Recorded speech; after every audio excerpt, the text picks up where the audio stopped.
We are live. Woo!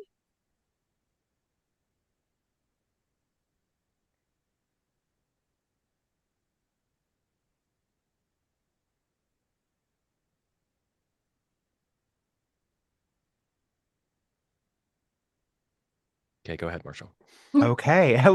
Hello, everyone. Welcome to the first live stream panel. This is actually, I think, the first live stream panel I have ever done. This is really exciting. We have a wonderful group of panelists for our discussion today. The craft and the cross, an intersection of ways.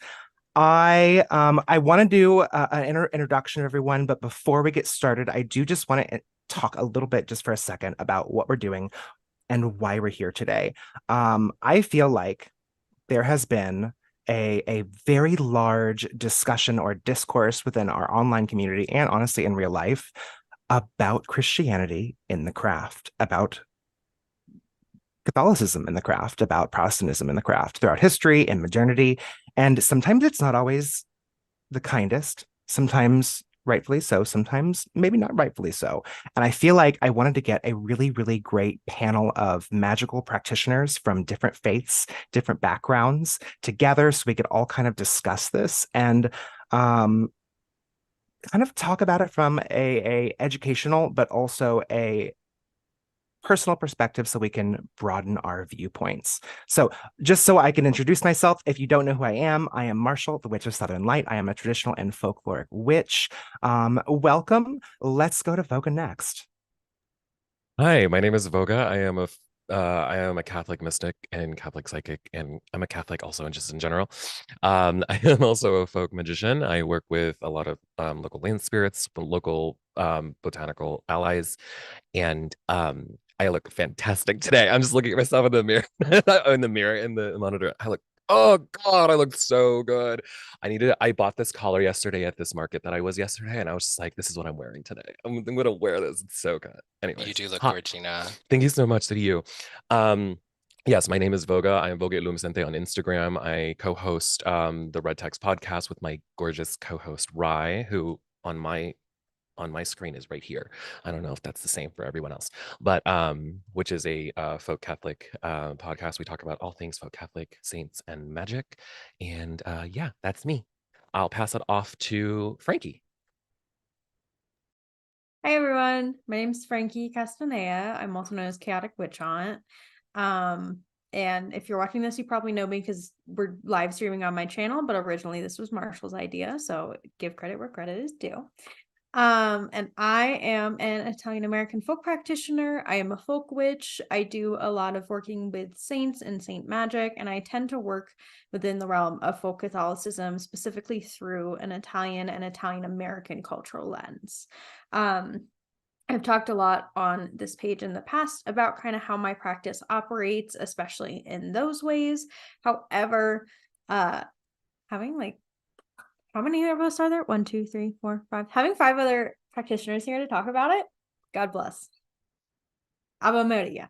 And I will pass it to Austin. Little old me. Thank you. Hi, everybody. My name is Austin Fuller. I go by Bane X Bramble on basically everywhere, even TikTok, but I don't use it. I am a self-identified folkloric witch. Giving credit where credit is due, as Aaron Oberon coined that term. I run the website banexpramble.com, where I sell all my womanly wares. I'm a perfumer, an artist, a conjurer, diviner. And I also co-host Southern Bramble with my lovely co-host Marshall. I live in Florida. I think that's all I can say for now, but if you want the full deets, strike up a conversation with me. Passing it off to Aaron. Hi, I'm Aaron Oberon, folkloric witch. Thanks for the shout out, Austin. I'm primarily practicing in the realms of folklore, folk magic, the intersection of storytelling, art, and magic. I'm an artist and dirty Florida swamp witch. I'm keeping it short and sweet because I'm a talker, y'all. and I'll pass it off to, I don't think Ryan's gone yet, so I'll send it to Ryan. Thank you, Aaron. Hi, everybody. My name is Ry. You may know me as the Mestizomystic on Instagram. I am Voga's co-host of the Red Text podcast. I identify as a folk Catholic magical practitioner. I draw primarily upon my Filipino and Mexican heritages, and I'm also a devotee of La Santa Muerte and La Virgen de Guadalupe. And yeah, I'm excited to be here and talk with y'all. And I'll pass it back to Marshall. I'm excited to be here. This has been, I think, a long time coming, and I feel like, honestly, not just researching for this, but preparing for this and getting to the point where I'm having this conversation has been somewhat of a kind of like a healing process for me. I personally come from a little bit of trauma when it comes to the church, and having conversations with all of you over the last few years has been super, super healing and evolving for me, not only when it comes to my practice and my spirituality, but for me as a person. And I wanted to have this conversation as a group because I feel like there are a lot of us out there who might have similar feelings to like I do. So I'm really glad we can do this. First off, I want to say we've got to answer the most obvious question right off of the bat. Let's get to the first topic at hand, which is, can one be a Christian and practice magic or witchcraft? Let's go in the same direction. I want to start with you, Voga. What is your opinion on this? Great. Okay. Just gonna set it up. My opinion of it is okay, I'm trying to be okay. This is my opinion. Okay. Um is yes, I think you can. I don't think they're synonymous with each other. I don't think being Catholic and being a witch is synonymous because I think that would be unfair and also inaccurate. And also it's not something that would spiritually be necessarily valid. I do think that they cross over and intersect every once in a while, but my magical practice in regards to my Catholic devotion and my Catholic movements and the way that I work with my Catholic spirits looks different than how I work with, spirits of my home, spirits of the land, spirits of the botanica in my backyard, spirits of my wand, spirits of my staying, spirits of my sword.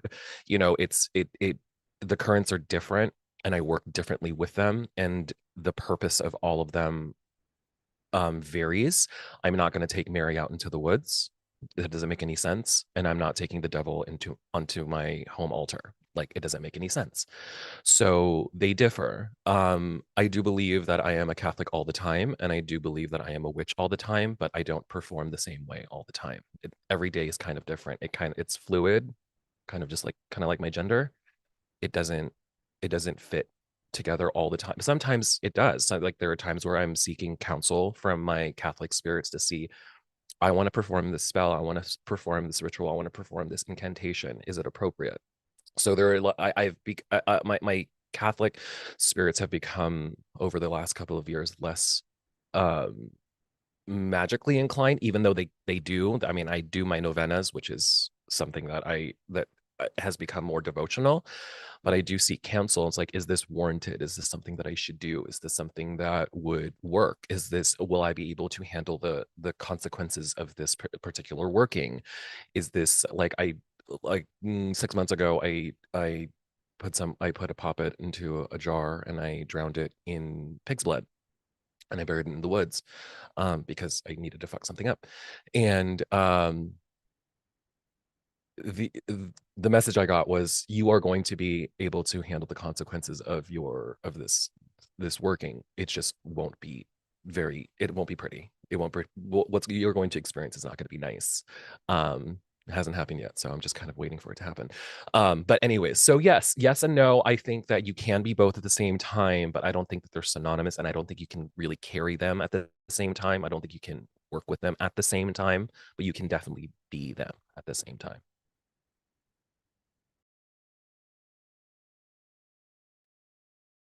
I would like to pop in and we didn't do it prior, so I would like to give just a quick disclaimer about everybody that is in this panel. We are specifically speaking, yes, from a multicultural background. However, we are speaking specifically, we all live in America. And that is going to be very important moving forward within the context of this conversation. So, and we are also all, I believe, under the age of 50. We all have, there are many similarities here between the people within this group, while also many differences. So I just want to give that disclaimer first before we get started. As somebody who tries my darndest to research magic from a particularly American, however, also that's going to be informed by Europe and other cultures as well. I would like to just give a little bit of background as part of my time on the panel. The idea that witchcraft and magic, at least for my own perspective, they are not synonymous, and they should not be treated as such. And I would also go as far to say that these terms go beyond just my own perspective. We can cite the Anthropology of Magic, Religion, and Witchcraft by Stein and Stein to kind of dictate a cross-cultural perspective where magic and witchcraft are not synonymous. There are many cultures, many subgroups, so on and so forth, that do not view magic inherently as witchcraft. It is somewhat its own breed of its own thing.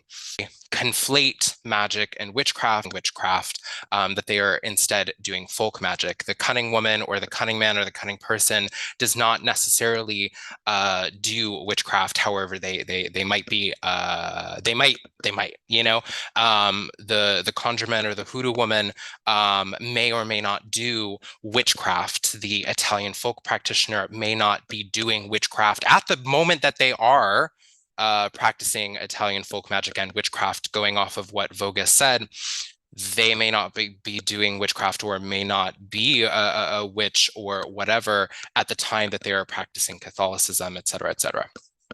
And that being said, I find that within the text of Christianity, the Bible, and also to the history that backs it up, I find that witchcraft and specifically witchcraft and Christianity are wholly at odds with each other. That doesn't mean that a witchcraft does not exist within the framework of Christianity. They both influence each other. However, they are opposing forces, at least within Protestantism, and also the Catholic faith, but specifically the term witch in Europe is not really used until the 1500s, as we see the rise of the Protestant Reformation. Further, and I think this will be my final point before I move on. Sorry, everyone. Witchcraft, we have to remember, is an accusation. It is not necessarily a practice. It is not necessarily a set of practices, although I will say that there are markers or identifications of witchcraft being done, chiefly malefica, chiefly trafficking with the unclean, which is vague, intentionally, and also some sort of transmutation, the inhumanness of the body. A witch is not wholly human in many cultures. That being said, witchcraft is an accusation. It is a criminal offense. It is a socio-political crime. So therefore, witchcraft is something that to this day, perhaps not in America, is something that can get you into a lot of trouble. So that's kind of where I'm coming from, and personally, and I think that's it. I'd love to jump off that if that's cool with everyone, because a lot of the points that Austin made are points that I feel similarly on. If we look historically, the question of whether or not you can be Christian and practice magic is a resounding yes.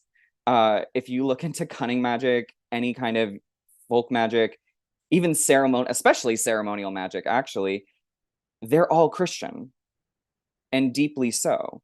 You are citing psalms, you are naming angels, you're getting a weird mishmash and not wholly accurate kind of Hebrew element as well. There's a lot going on there that is unequivocally Christian, whether or not certain pundits, I don't know if that's the correct word I'm looking for, but PR specialists for the Christian church really agree with that. It doesn't matter, because if you look historically, it's been happening for an incredibly long time. We see it with powwow, with hoodoo, with so many forms of magic. And I very much agree about witchcraft being an accusation. If we look back to trial records and we look to people that I look at as kind of our witch ancestors, let's talk about Isabel Gowdy, the most famous witch of Scotland. She went to church. Everyone in those accusations, if you look through those documents and those accusations, most of them were enrolled in the church. They were actively involved. They were there.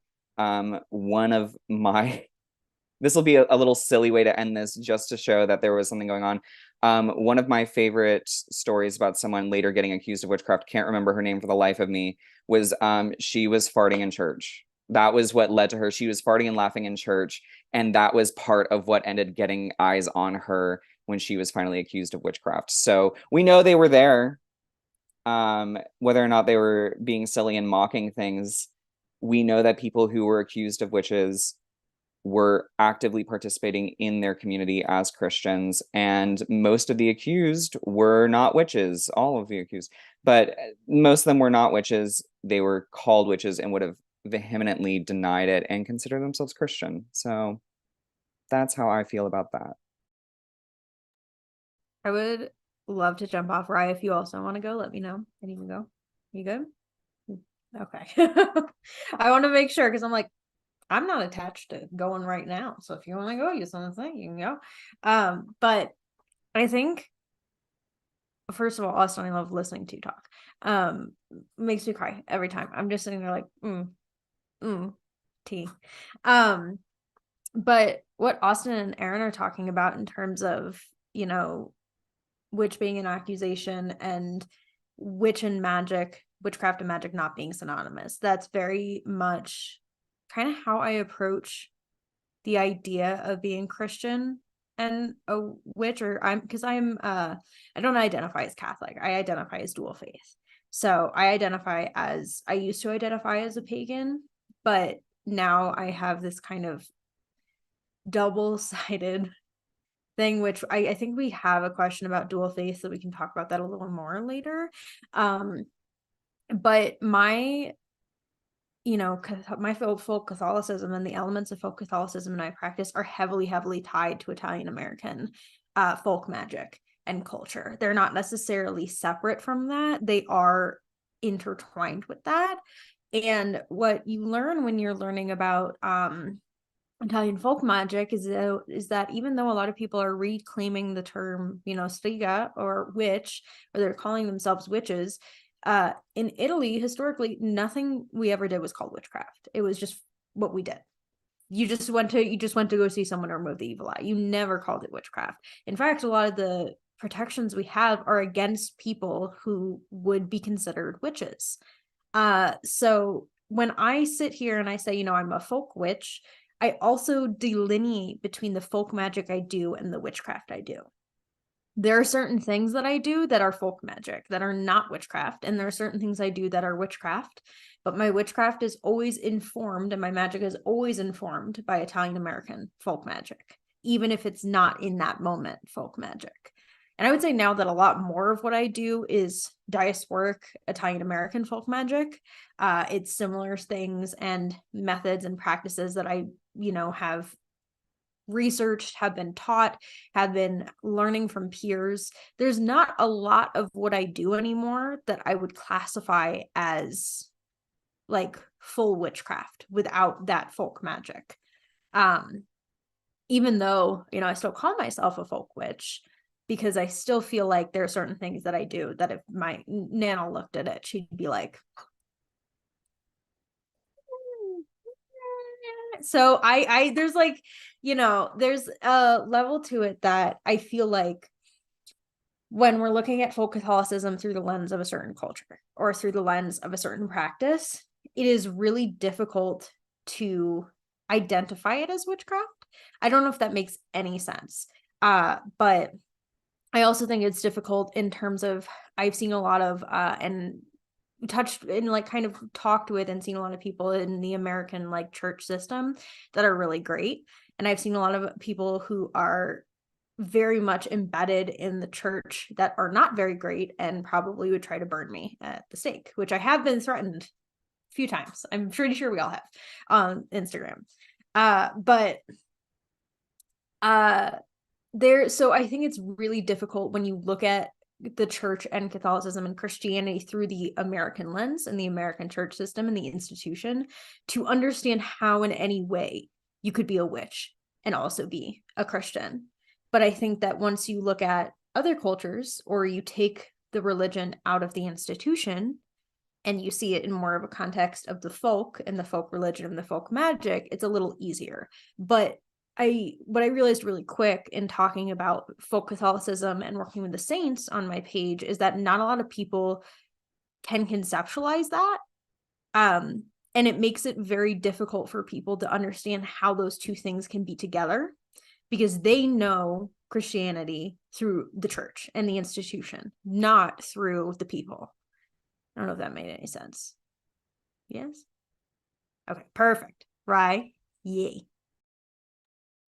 Yeah, oh my God, so much of what all of y'all have already spoken on, but my practice is primarily influenced from like Mexican folk magic and Latin American curanderismo, so that's what I'm kind of the lens I'm going to speak from.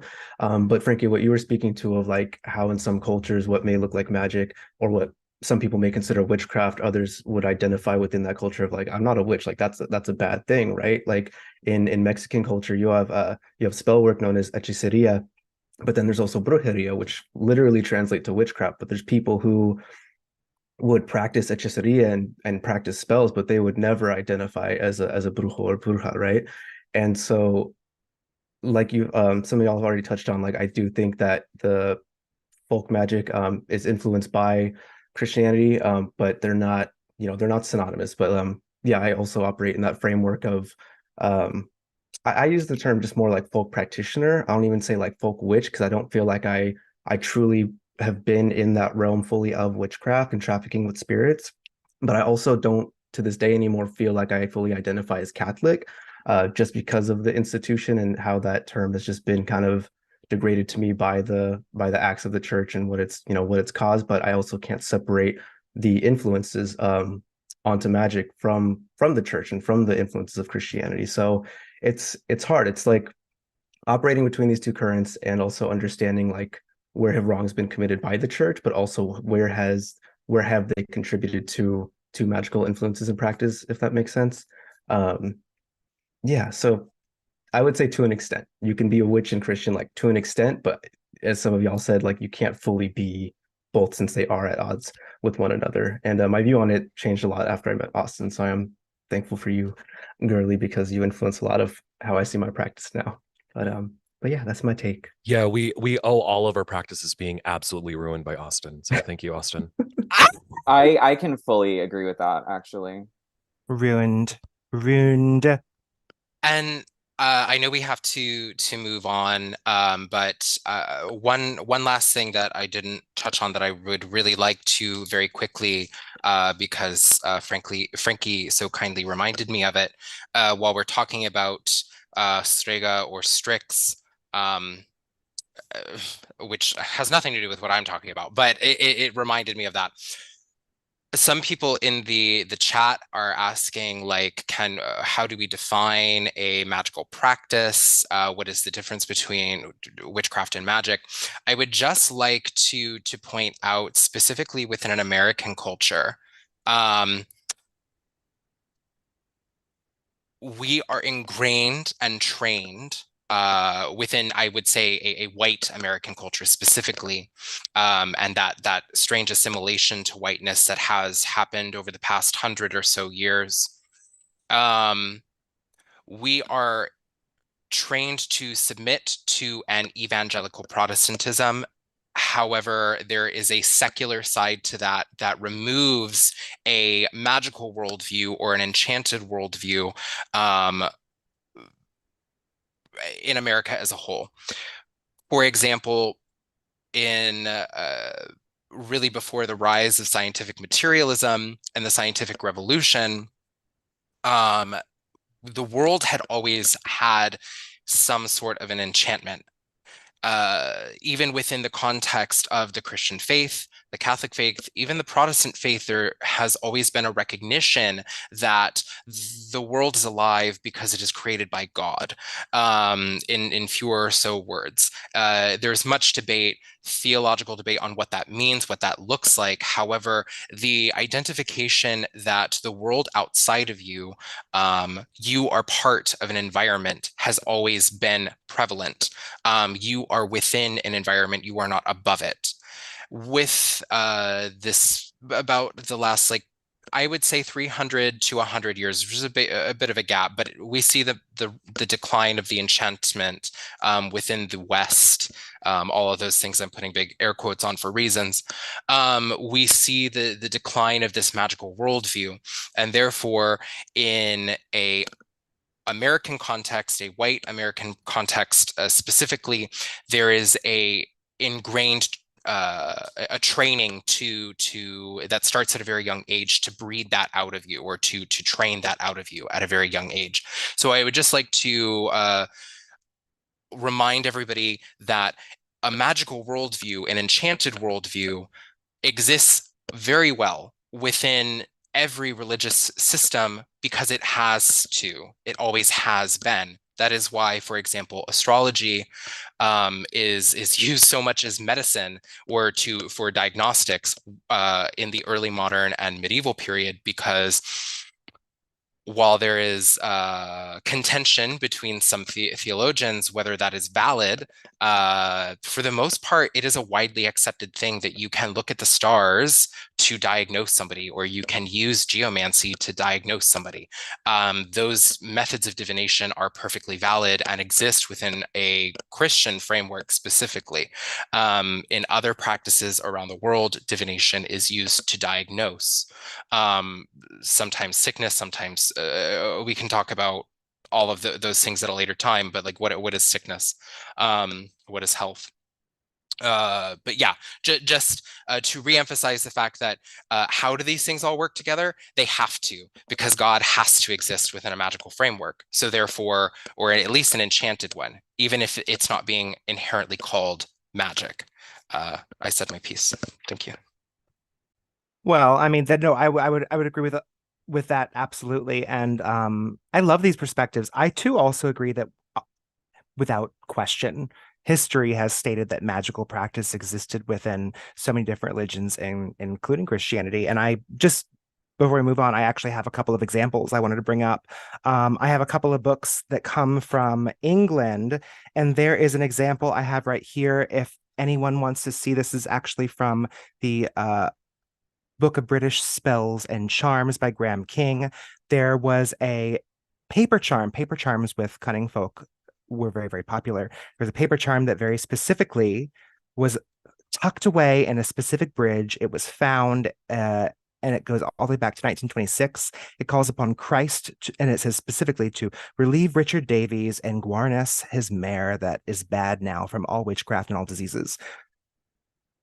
So here's an example of a cunning practitioner from 1926 who uses a paper charm to be tucked into someone's piece of property that is calling upon the power of God. And when you look at it, can't really see on the screen, but there is a tiny symbol that's over here.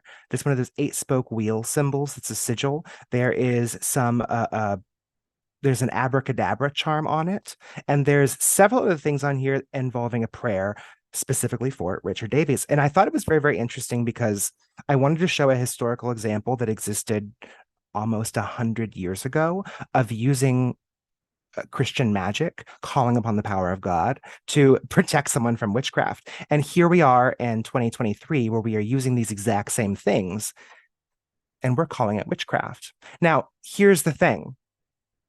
I'm a witch. I identify as a witch.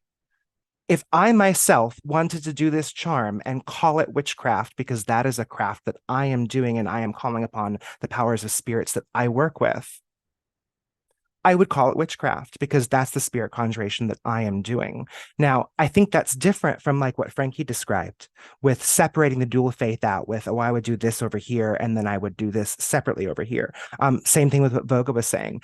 I think that this distinction is this nuance is where honestly where this conversation I wanted to have came from, because I have seen so many people say you can't be Christian and do magic. You can't be Christian and a witch.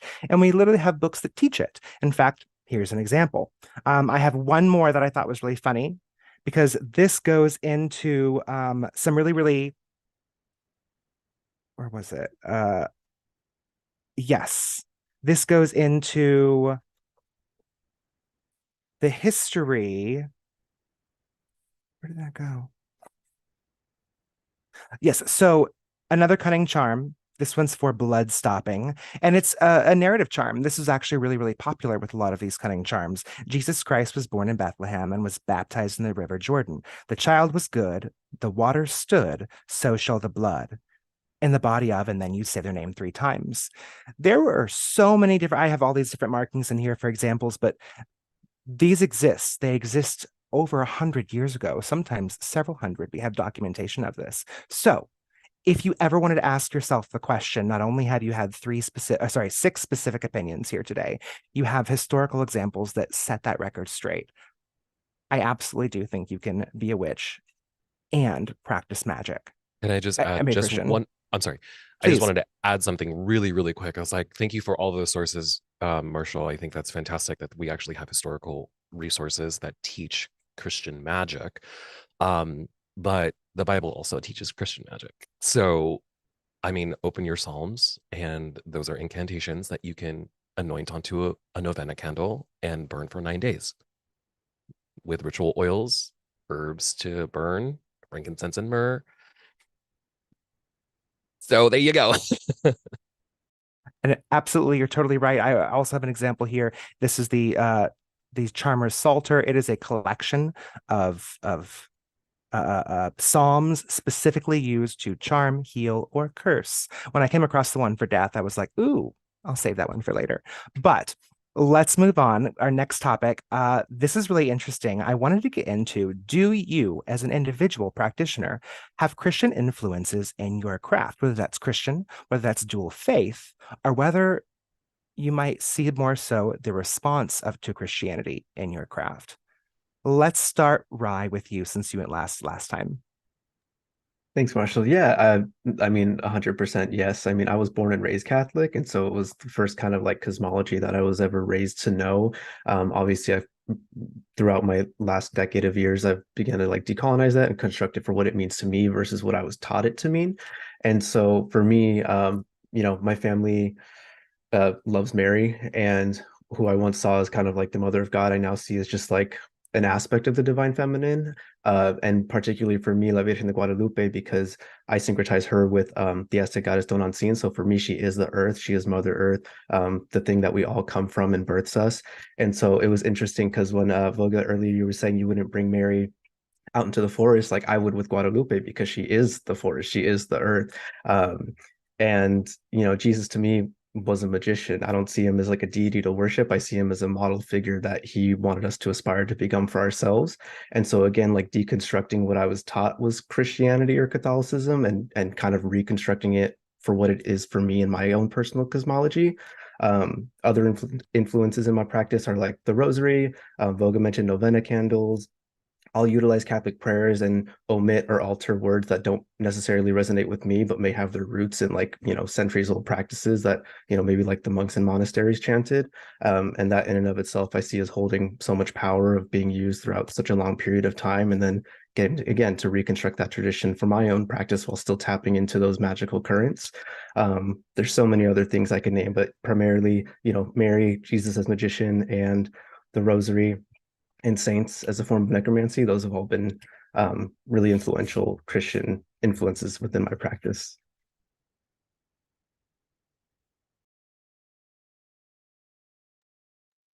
Oh, Frankie, you go next. thanks, Marshall. Um, so I don't know if I'm the only one here who wasn't like raised actively in the church. I was raised in a family where my mom was like, raised Catholic, and then she said, "Yeah, I don't want that for my kids." But I did, I was baptized. Love that for me. I wasn't confirmed. I wasn't raised in Catholicism. It was later in life when I was like, oh wait, this is really important in my family. There were always things that I knew my like family did, like praying the rosary, novena prayers. We had specific saints that my mom and my nana were like closely tied to. But for the most part, I was raised in like a really animist house. But now as I've gotten older, the things that have kind of stuck out are actively, in my practice are a lot of saint work. In Italian American folk magic and historically in Italian folk magic, God or Jesus isn't usually, Jesus is sometimes mentioned, God usually isn't called upon. It's usually La Madonna, Mary, or female saints, or Saint Anthony or Saint Michael.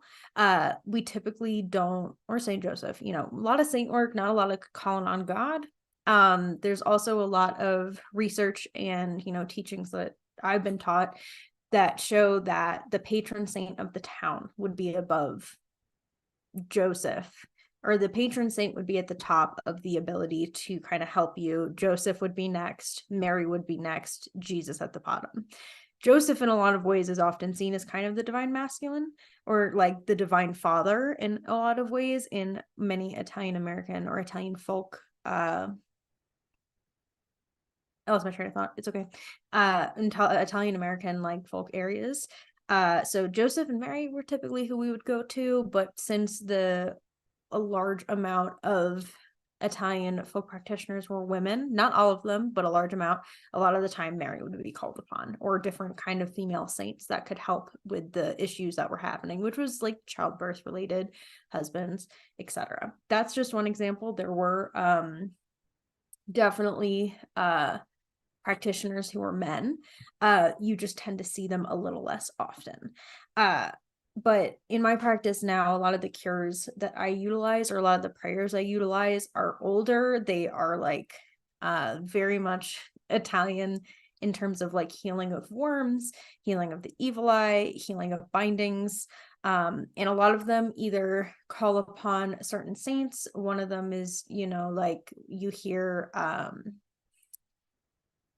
if you're in Sicily, you'd maybe hear Santa Lucia a little more, Saint Lucy, Saint Agatha, maybe you'd hear a little bit more of La Madonna is the big one. But big thing, I completely lost my train of thought. It's fine. I'm just gonna sit here for a second and think about it. Rosaries are still big, novenas are still big. I have the saints that I call upon in my practice, a lot of which are familial saints, which my grandma prayed to, my great grandma prayed to, and some are newer saints. I don't know if there's anything else that's overtly Catholic. I'm sure there is. I'm just not thinking. I'm not thinking about. I can't think of it off the top of my head. I'm gonna make a cup of tea. Does anyone want tea? Well, I love tea. I'll be back. I'm gonna make some tea. You make some tea. I wanted to share, unless we all wanted to take a break. Good. No. Okay, perfect. I wanted to share a few things that really came up to me, because when I initially wrote this question, my first idea was like, I don't really have any. And then I was like, stop, hold on. I literally made this statement myself just a few weeks ago, that the amount of Christian influence and a lot of modern witchcraft and magic exists so deeply today, and we don't even know it. Sometimes it's just as a response to it. I think this kind of goes closer to what Austin was saying earlier. I identify as a traditional and folkloric witch, so a huge portion of my practice does involve the concept of the witch's devil or the folkloric devil. And I know what we a lot of times will talk about the idea of this. This isn't Satan. This isn't the Christian devil. But I do want to say that there is some correlation there that just doesn't get acknowledged quite as much. Because while it is not the biblically described Christian devil, it is the ookie bookie scary man in the woods sometimes. It is this folkloric trickster, liminal spirit that is out there. And I say out there as a euphemism because a lot of the times in history, the way in which it was described was be careful, don't go dancing in the woods because the devil will find you. Careful, don't go to this one area near the graveyard or the churchyard at midnight because that's where the devil lives. There was even a period of time where farmers would leave a section of the land specifically untouched as an offering to the devil. And these are Christian people, these are Christian farmers in history. And it was a custom that was made to say, you know what, I'm going to leave this plot of land for him specifically. He's not going to bother me. He's not going to bother my sheep. He's not going to bother my cattle, my crops, because I left this little thing for him. And we're not going to talk about it very much. There's a great book about it actually called The Devil's Plantation. I would suggest it. But there are a lot of inspirations that come from Christianity that make up what a lot of folkloric and traditional witchcraft looks like. The Witch's Sabbath, for one. The witch's Sabbath that was spoken about throughout trial records and history that we as witches a lot of times will practice nowadays, whether that's a astral or spirit flight or an actual meeting for a Sabbath. A lot of these things were inspired from questions and documents that came from trial records. We also have the story of the desecrated host, where you would take a host from a service and take it to a graveyard in the middle of the night or a crossroads or deep into the woods, and you'd feed it to the devil in the form of a toad. We also have the eve of holy days being dark times that we witches might do or cast specific things on throughout history. And if we want to be honest, a lot of the way in which Christianity has influenced the occult. We have things like the Black Mass. We have Robert Cochrane's Housel for Halloween, which consists of dark bread and red wine. We have the Herodian rituals, which obviously, if you read Erodia, you can see clearly that there are some Christian influences over there. And actually, I'm probably glad Frankie's not here for this one because we know how much they hate Erodia. But these were things that very much inspired early Wicca as it was forming in the 1950s-ish time period. So that's where you get the idea of meat and cakes. A lot of these Christian influences and inspirations come throughout history. We even have references in the Malleus Maleficarum. I believe it was in a very specific section that goes back to the canon Episcopi, which talks about Diana worshippers and conflating it. And it was used later on in trial records to say, no, these women are not, worshiping Diana. They're worshiping the devil in disguise. These were things that have influenced a huge portion of what we now call modern day witchcraft. So it's very easy for me to sit here and say, no, there are no influences of Christianity in my craft, but I just listed a whole bunch that I think many people don't realize are influenced through history by the movement of Christian imperialism. At least within the context of you gave some really good examples, Marshall. These are for my craft specifically. Right. Within the context of European witchcraft specifically, and I say that as quite a big brushstroke, but I hope we all kind of can gather what we mean by that. European witchcraft is wholly a response to Christianity, is very dependent on it. People don't like to hear that often. Certainly, there are, of course, bad pagan sorcerers. They might indeed be doing things that we would identify as witchcraft, and we are wholly allowed to use that term. I say with mild trepidation and apply it retroactively to these bad pagan sorcerers. Witchcraft also exists in so many other cultures outside of Europe. Europe isn't a culture, it's a continent. That's what I meant. Continents outside of Europe. That being said, the term witch itself is an English word, is holistically a reaction to Christianity. Witchcraft, as again a political accusation, is holistically a reaction to Christianity, is a conception that is created by a rising Protestant culture and the idea that there is that Satan is getting too close, too powerful, the world is changing too fast, kind of by a Protestant, their own deal. They're the ones inserting the change because they're tired of Catholicism and the corrupt church, right? And also the rise of the scientific revolution. But that being said, it is a complete reaction to the idea that the devil is lurking somewhere. He is too close to home. And there are creatures, or indeed sometimes humans, who are in league or in legion with the devil, who are working against the goodly Protestants who are going to take over the world, and of course tilt the visions of Saint John of Patmos, or the guy who wrote the book of Revelations, and tilt it in the favor of Satan, and we cannot allow that, because we have to remember also that like Christ could come back at any moment, especially to very that, and also to like right after Christ died, there was like a bunch of people who were like, oh, it'll be like in a few weeks, like calm down, like people were ready, and some people still have that opinion that it could be at any moment. So that being said, the witch is a conception, a complete creation to the Protestant Reformation, because again, we don't actually have that word that kind of gets used. We have bad sorcery, we have sorcery in general, we have enchantment, and certainly we have conceptions of what the witch is prior to that. But the term witch itself, and therefore the witch trials, what do witches do, et cetera, are really a byproduct of a Protestant Reformation. That's all. Aaron or Voga, do you want to share? Do you have any Christian or dual faith influences in your craft?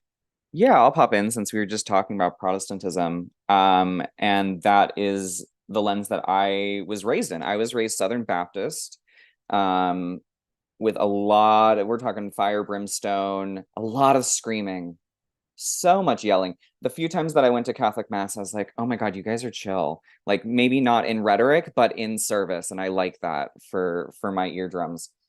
So I was raised Southern Baptist, and there are a lot of covert things that happen in the church, whereas you wouldn't have, your pastor saying, read this particular section if you have bad dreams. But if you go and talk to someone's auntie and you say, oh, I've been having these bad dreams, she might say, well, open up, we have these pocket psalms. I'm sure everyone here has been given a free pocket psalm at some point or another. Not as nice as the Charmer Psalter by Jim McGarry, but a little plastic thing. No, open your psalm and you go to this particular one and you open it flat, face down under your pillow, and that'll rid you of these bad dreams. You're not going to hear that on the pulpit at any day of the week, but if you talk to some of these more kooky ladies, and it's always ladies, I say that not as a derogatory, but as a fact of my existence, that this is always women who disseminated this kind of information. I learned dream interpretation from Southern Baptist women who would tell me like, oh, if you dream of bugs, you're probably got some nasty people talking behind your back. The classic, if you have teeth falling out in your dreams, then you have someone talk. It's always gossip, always gossip. Every dream just means gossip. But what that means for me now, I no longer identify as Southern Baptist, by and large. Sometimes the ingrained trauma gets you, and you'll have a very Baptist thought. But by and large, I identify as pagan and a witch.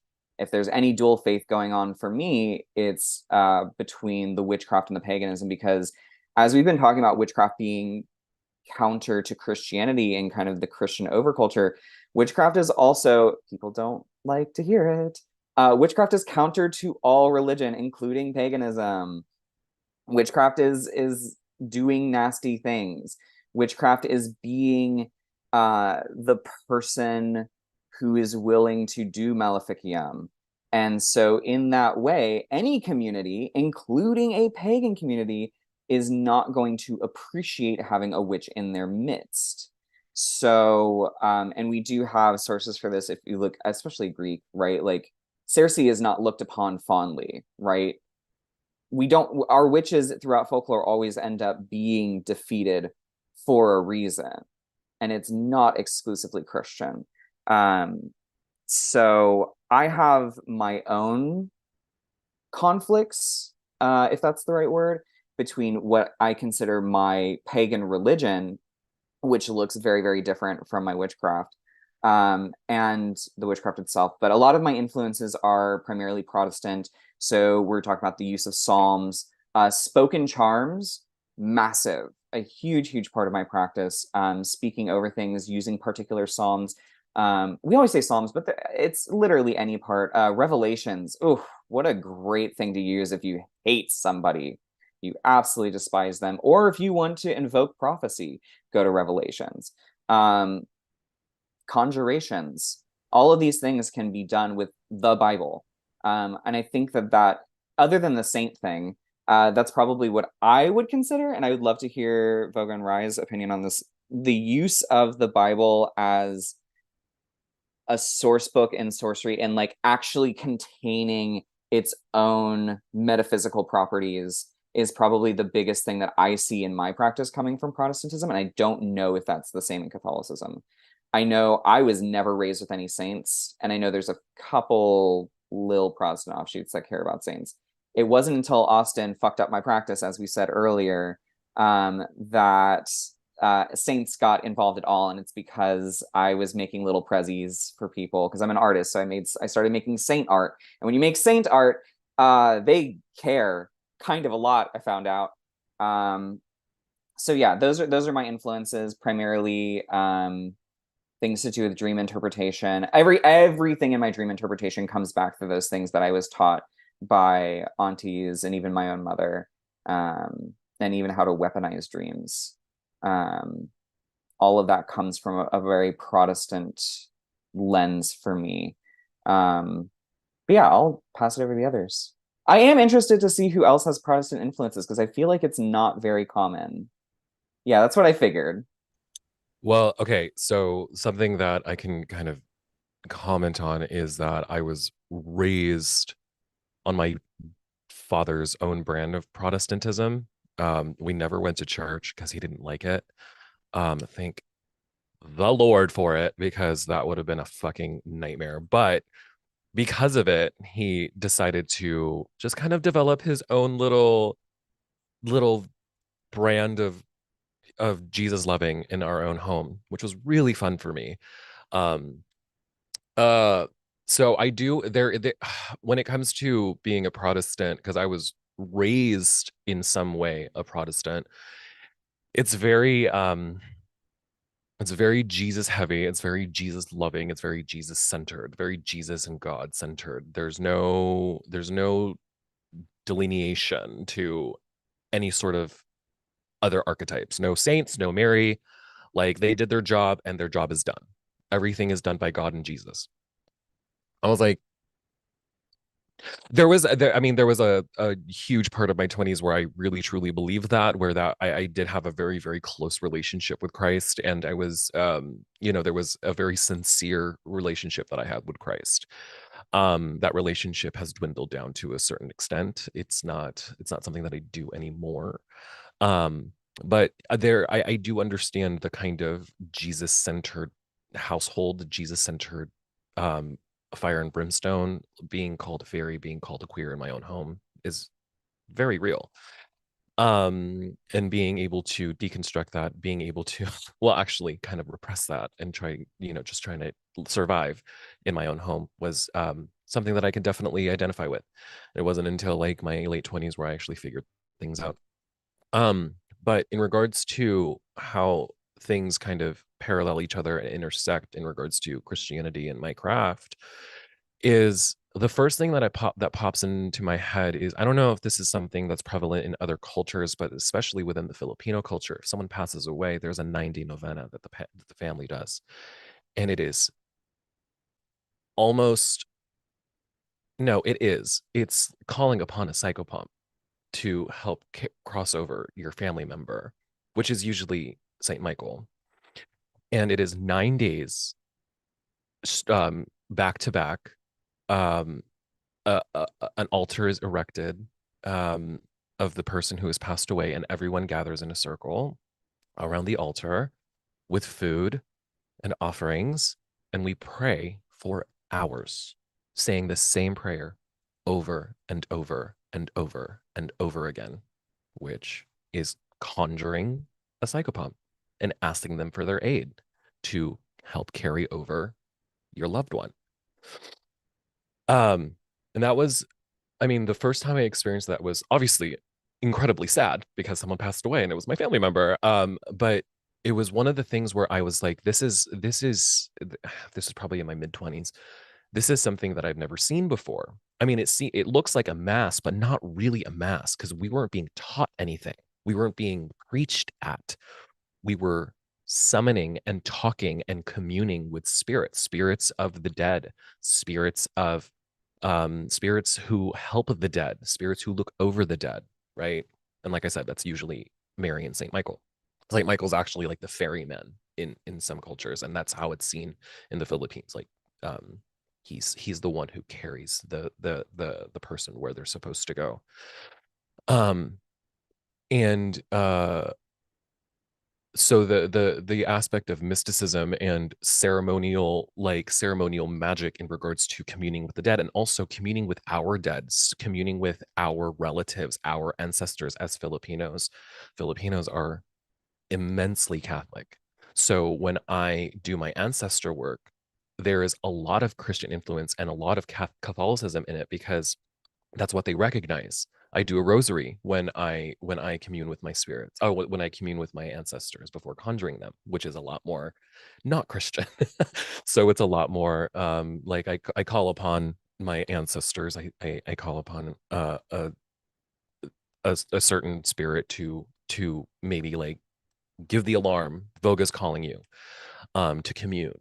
And I do my offerings. I set a table. I have a feast, and I do the rosary, because it's something, like I said, something that they recognize. And I speak to Mary and saying, like, thank you for, sitting with my ancestors and bringing them to me. And then I speak to my ancestors. I sit with them and I tell them everything that's happening in my life. I tell them all the things that I have had to deal with, et cetera, et cetera. And also my magic is also influenced by the people I have around me, my community, who in great numbers are witches, identify as witches, especially my best friend, who is Francisco, who is a traditional Mexican folk practitioner who identifies as a bruja. So a lot of my influences come from Mexican folk magic, and also appropriately so, because I live in California. So I'm working with the same plant allies. I'm working with the same spirits. So, and with Mexican folk magic, there's a lot of Christian influences inherently in that. Did I say, yeah, Mexican folk magic? I'm sorry, I'm like losing my train of thought. So there's a lot of influences in that in regards to the prayers that we say. Even there are some prayers to La Santa Muerte that are steeped in Catholicism. And that's why the duality of Franny's practice and my practice just work, because I work so heavily with Mary. And I have a very, very I'm very devoted to the aspect of Our Lady of Sorrows, because that is the spirit of death that I like to work with, and that I have a very deep relationship with, because it is not someone who necessarily experienced death, because she never experienced death according to the Bible. She experienced it by witnessing it.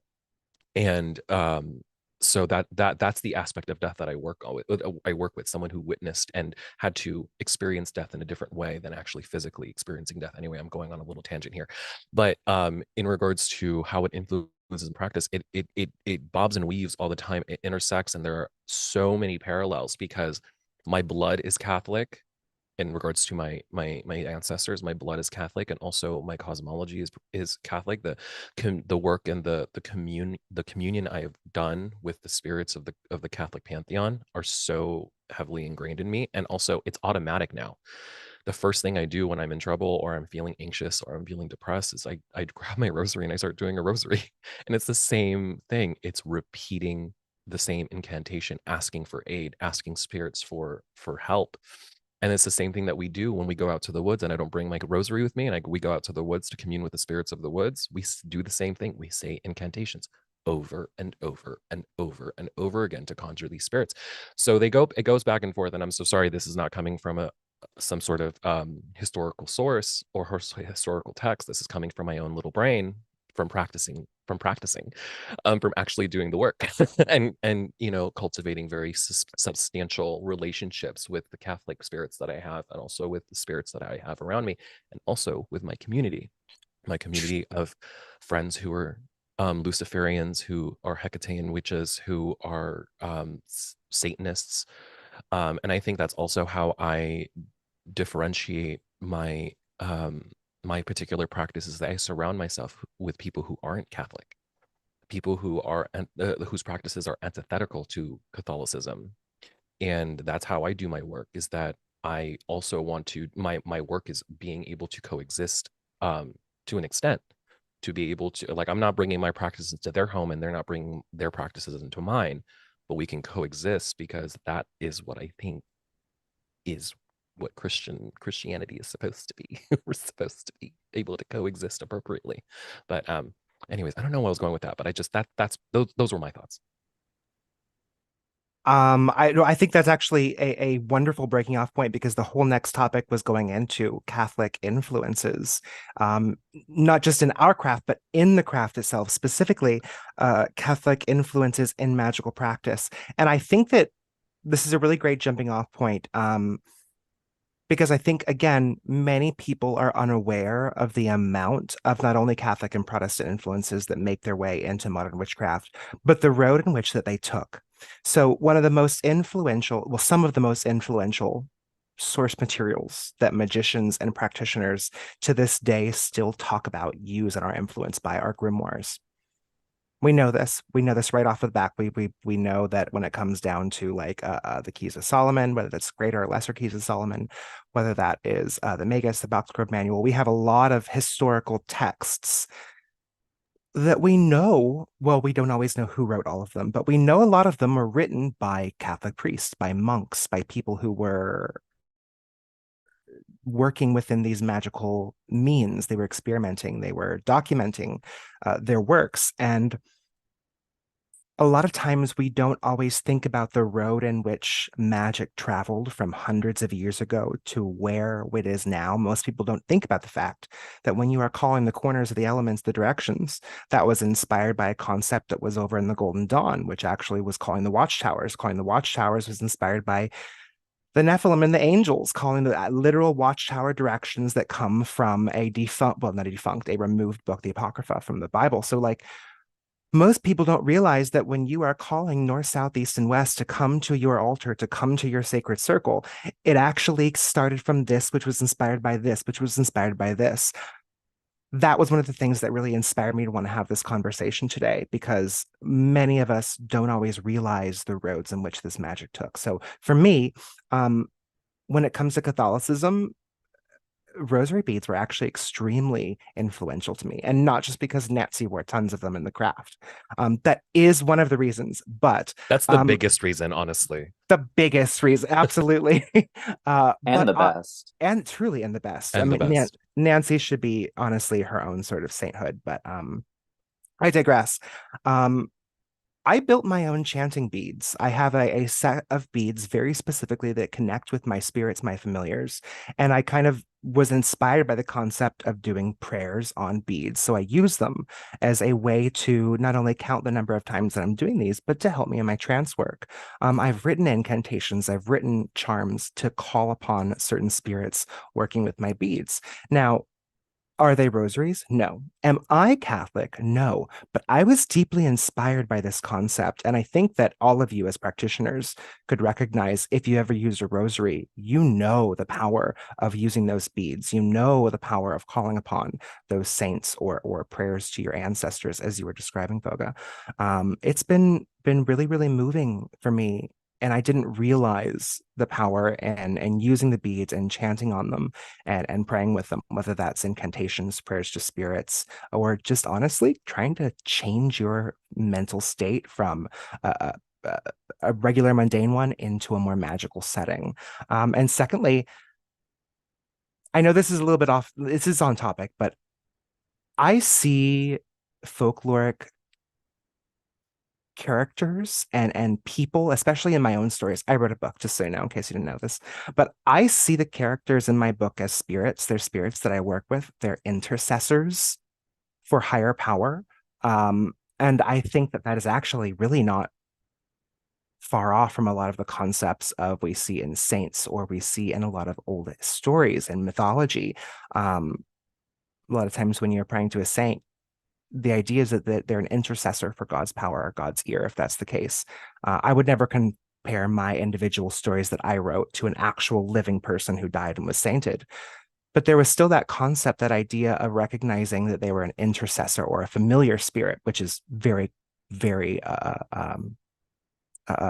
popular and understood throughout history in witchcraft and modernity. So there is that intercessor spirit that a lot of times we don't think of as being influenced by or inspired by Catholicism. So that was a couple of things that in this research really stood out to me. But for the Catholic folk practitioners, or if for the non-Catholic folk practitioners, if you want to add to this, specifically, what are your viewpoints and perspectives on Catholic influences in magical practice? Frankie, you go first. I don't know if I have anything to add here. Okay, you don't have to. Okay. I think, for example, it's very hard to get away from the Catholic aspect of everything. It's very prevalent. The problem lies in that, like, again, we're very, even our Catholics in America are very Protestantized. They're very evangelicized. Even our Orthodoxy, dare I say, is very evangelicized. But I digress. For me, personally, there's so many things that come in, particularly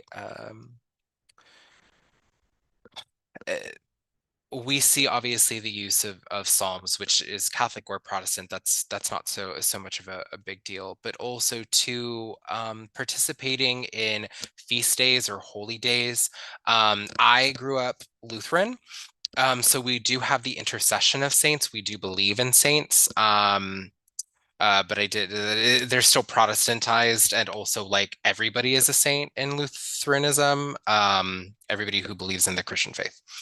When you die, you become sainted. So it's complicated. But for me personally, like, the way that I work, my witchcraft is honestly based heavily on a Christianized I say calendar, and that's also very influenced by, say, something like the Golden Legend, which is a collection of stories that were documented and written down about the saints. This is where we get a lot of saint imagery from, such as George Michael riding the white horse and slaying a dragon, or Saint Lucy, becoming this winterized patron saint and healing certain people. The Golden Legend, the Bibles don't have saints. The Golden Legend does, and that's all recorded through oral story. But the Golden Legend is probably the most comprehensive compendium of saint stories that we have. Saint Martha riding a dragon, et cetera, et cetera. is it Christian? Is it Catholic? It is Catholic, certainly, but it is not in the Bible. That being said, my witchcraft is influenced by those who know me know Salome is a very important witchcraft figure. I celebrate Salome's feast day on the beheading of Saint John the Baptist feast day. So Saint John gets 2 feast days. He gets his holy day or his birthday kind of at the summer solstice, and then he also gets a commemoration of his beheading by Salome / Herodias / King Herod. So that entire period of time, especially from around May's Eve, which is a witching festival, to Rosalia, which is a ancient Roman festival, or a Roman festival, I should say,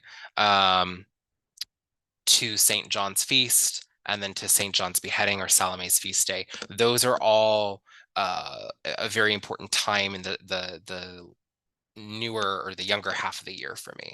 And then when we start to get into the darker half of the year, around Halloween, and then all the way through till Christmas, things also take a very Christian approach. For example, I celebrate St. Lucy's feast day, St. Lucy as a witching saint. There are some witching saints or saints that would be considered patrons of witches or sorcerers or magicians. And then also the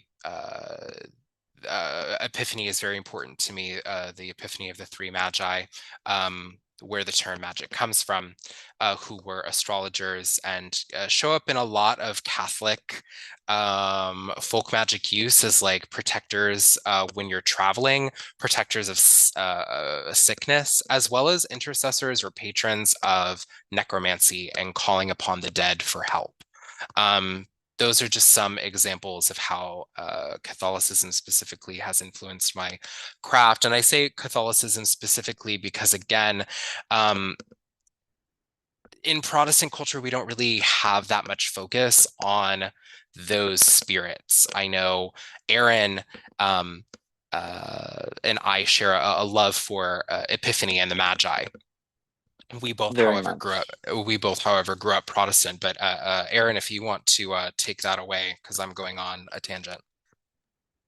Yeah, I mean, mine's going to be short and sweet because I don't have any Catholic influence. I have is actually really, really new. But Epiphany, Three Kings Day is definitely something that we celebrated in my household because my husband's Puerto Rican. It's a huge cultural celebration in addition to being a religious celebration. So we do the gifts in the shoes and we leave hay out if we can get hay for the camels. If you don't know what Three Kings Day is, Google it. I'm not the best person to explain it, but there is a magical element there because, of course, something can't be done in my house without me immediately going, well, where's the magic in it? So we have a lot of statues of the Three Kings.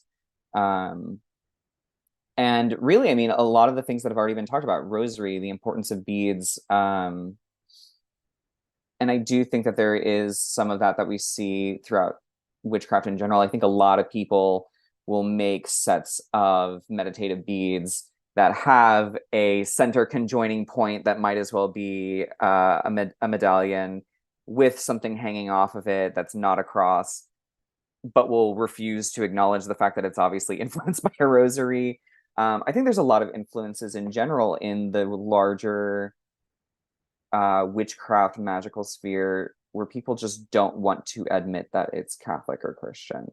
And I think for those that are really, that have those influences but are hesitant to say what they truly are, reflect on why that is. You know, why are we afraid to acknowledge the fact that, like, yeah, a lot of witchcraft is in fact reactionary to Christianity or Catholicism in particular? Is it because of trauma? If it is, process that, but don't pull down. And I know we have a whole question about this later, but don't like shout down other voices and don't pretend like it's not something that it obviously is, right? Like the heretical rosaries that I use, some of them are actual antique rosaries that I go through a process of very purposely removing the prayers and find the fact that they have been used by other people for their intended purpose as a source of power to then make heretical and do the same way that antique Bibles that are signed in blood in the back.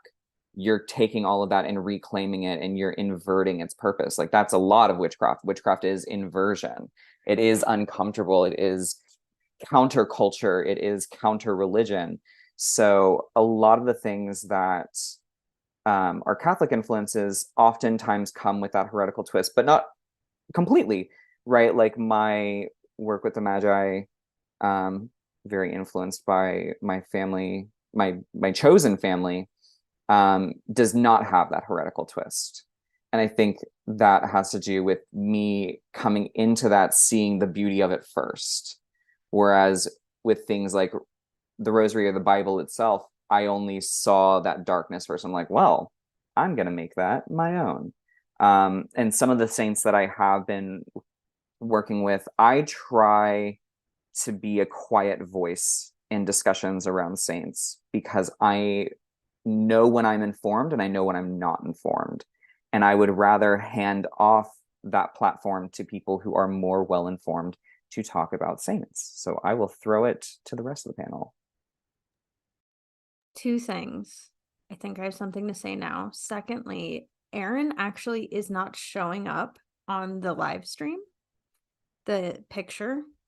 I don't know if there's a way we can fix that. It's intentional. No, but there is a the picture. Oh, no, the Yeah. picture It's is just- not it's showing the- up. People it's the- weren't aware there was a Oh. sixth person. Everyone can. Okay, Hi. so whenever you're hearing like a voice that is not on picture, it is Aaron. It's Aaron. It's Yeah. the ghost of future present. Because people were That's literally right. like, why is there a random voice? a What's happening? disembodied six voice. Just letting It's everyone- actually it's the ghost of the panel that we conjured before we the ghost of started. Christmas, present, past, future. No, I love that I'm causing a stir by existing. That's my primary You do incentive cause a in stir. living. You do Love cause a it. stir by Okay. existing. Um, All the queers yeah. here do. So that's Aaron. You can't see Aaron's picture, but it's wonderful. So yeah. What I was gonna say, I guess, is I speak very much to Catholicism and witchcraft, but I can speak a lot to folk Catholicism and Italian folk magic. Specifically the fact that there's like, I guess this is part UPG, part research. There's a really good chance that these folk remedies have been around for a really long time, longer than Christianity, maybe longer than like Rome was around, and they were just passed down and changed generation to generation. But as of recent years, Italian and Italian American folk magic are heavily syncretized with Catholicism. There are folk remedies we do at certain points of the year. We make Three Kings salt, which talking of the three magi is what brought it up. I'm like, oh, Three Kings salt. The entire Epiphany is spent, is an important time for Italian and Italian American folk magic, including La Befana, the Christmas witch, where if you're good, she'll bring you candy. If not, she'll eat you. I don't think she actually eats people, but my mom said that her grandma used to threaten to feed her to Befana if she was naughty. So it's kind of interesting because Befana, La Befana, the Christmas, the Epiphany witch is almost feels a little, not necessarily exactly like Krampus, but it very much is like our own personal, like, Santa Claus type deal. Because she'll bring you, if you're good, she'll bring you presents. And if you're bad, she may just skip you, or maybe you'll get fed to her from a little angry Noah. Apart from that, the Epiphany, we do our Three Kings blessing, which is more, I think it is I'm unsure of where that comes from. That is not specifically Italian. That is something I learned outside of Italian American folk magic. But feast days are huge. There are different things we do on certain feast days. You can make blessed wine on one feast day. We make l'acqua di San Giovanni throughout all of Italy. And, we wash our faces in it in the morning. We can save it for the rest of the year. It's very big for blessings.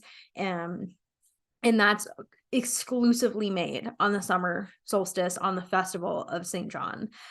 You can't be made any other time of the year. But so these things, like, there a really good chance that l'acqua di San Giovanni was a folk tradition before it was the aqua of St. John? Yes.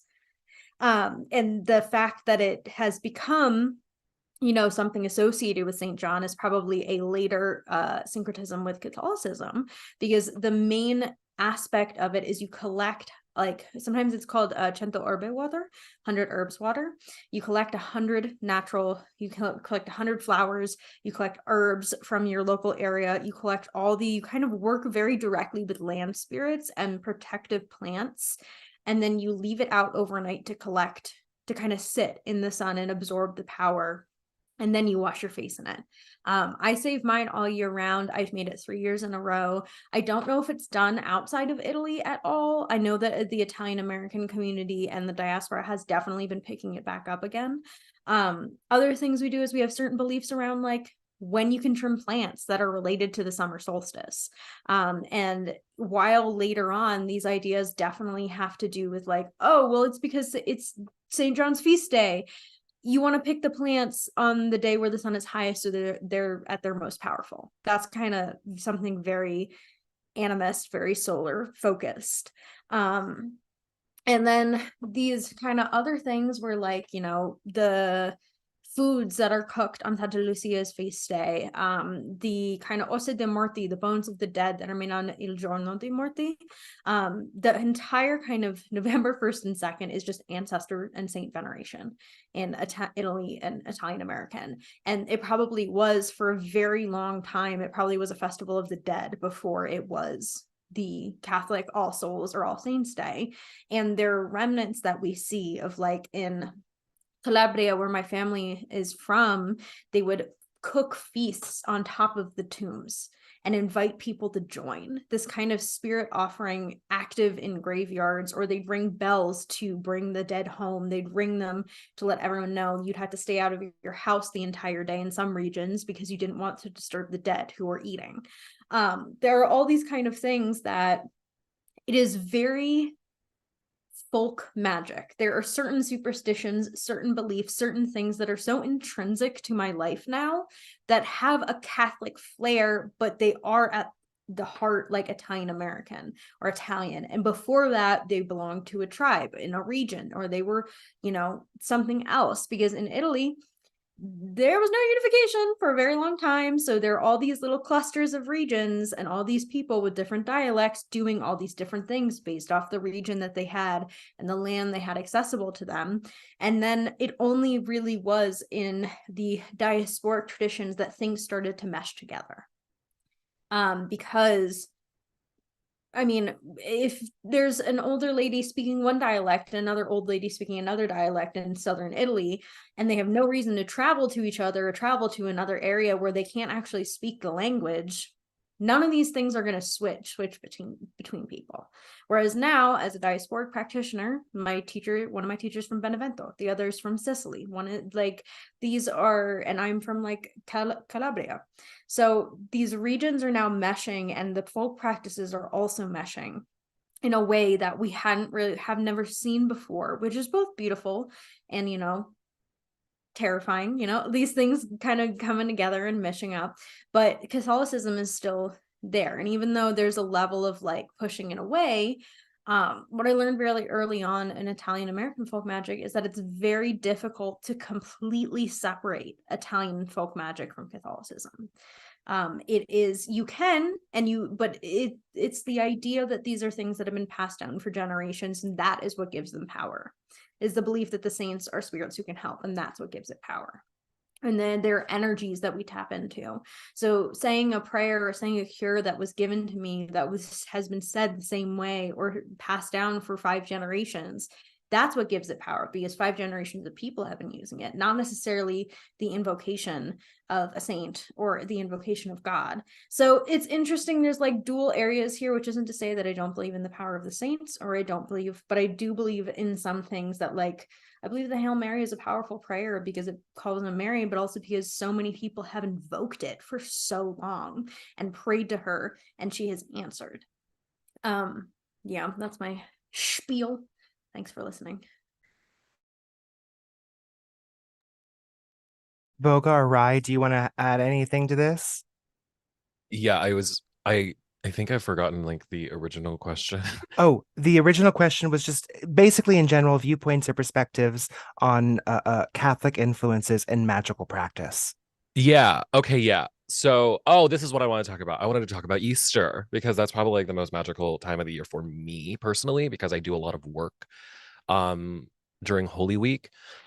Um, especially this past year, when I was in the process of doing a personal consecration to Our Lady of Sorrows, which is a very important week for her because it's literally her. That's the reason why she's called Our Lady of Sorrows. Um, where every single day, I mean, if y'all ever follow a Holy Week, um just the structure of it, I okay so okay, the influences between like magic and Catholicism, I think it's inherently human for some reason. It's just the structure of magic and the structure of like a ritual or a some sort of ceremony. I think it's just something that we do naturally. And I think that's the reason why there are so many parallels to how we do things when it comes to some sort of like ritual or a mass. Like there's so many parallels to it, which is, I take advantage of that very much because I've written several rites within the last couple of years. I just recently, not the most recent, but one of the biggest rites I ever did was like this death rite that I wrote that incorporated a transubstantiation, which is not something that you should be doing if you are not part of the clergy, which I am not, but I did it anyway. Whatever.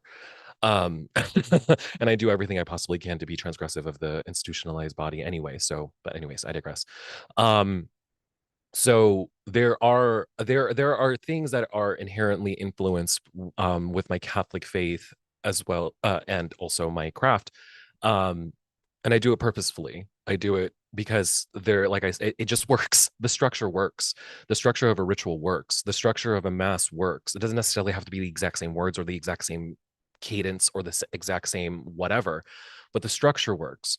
And depending on the spirits that you call upon, depending on what works and what doesn't, you just kind of have to fuck around and find out. What I've done actually does work, which is fun. I actually ate bread and it tasted salty, which is good. I mean, I don't know if was it salty bread or was it effective transubstantiation. I don't know. We'll see. I say it is. Maybe it was salty bread. I say it actually worked. But like going into my rituals in like to Easter, everything is devoted into a certain day. Like you receive your palm on Palm Sunday, and you craft it into a cross, which if you've ever crafted a cross out of a palm is inherently not magic. And you place it over your doorway for the entire year, and you bring it back the next year to have it burnt, and they use the ashes for the mass of that year. So and then there's this whole kind of cosmology in regards to Easter Day being very carnal, very sexual, very queer. And so I use the last day of Easter to actually, oh no, not the last day, the Saturday actually before, to do things, adult things, to help it within my consecration, to do it within my own spirit. And then on the last day, I went to mass and ate 3 cloves of garlic, because it is said that garlic grew at the foot of the cross after Christ died.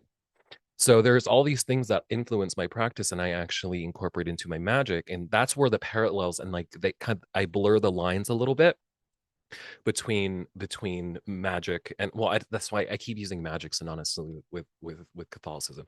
But like my craft with Catholicism, I blur the lines a little bit. I change prayers, I change words, but at the same time I do things traditionally, especially learning the Hail Mary in Latin.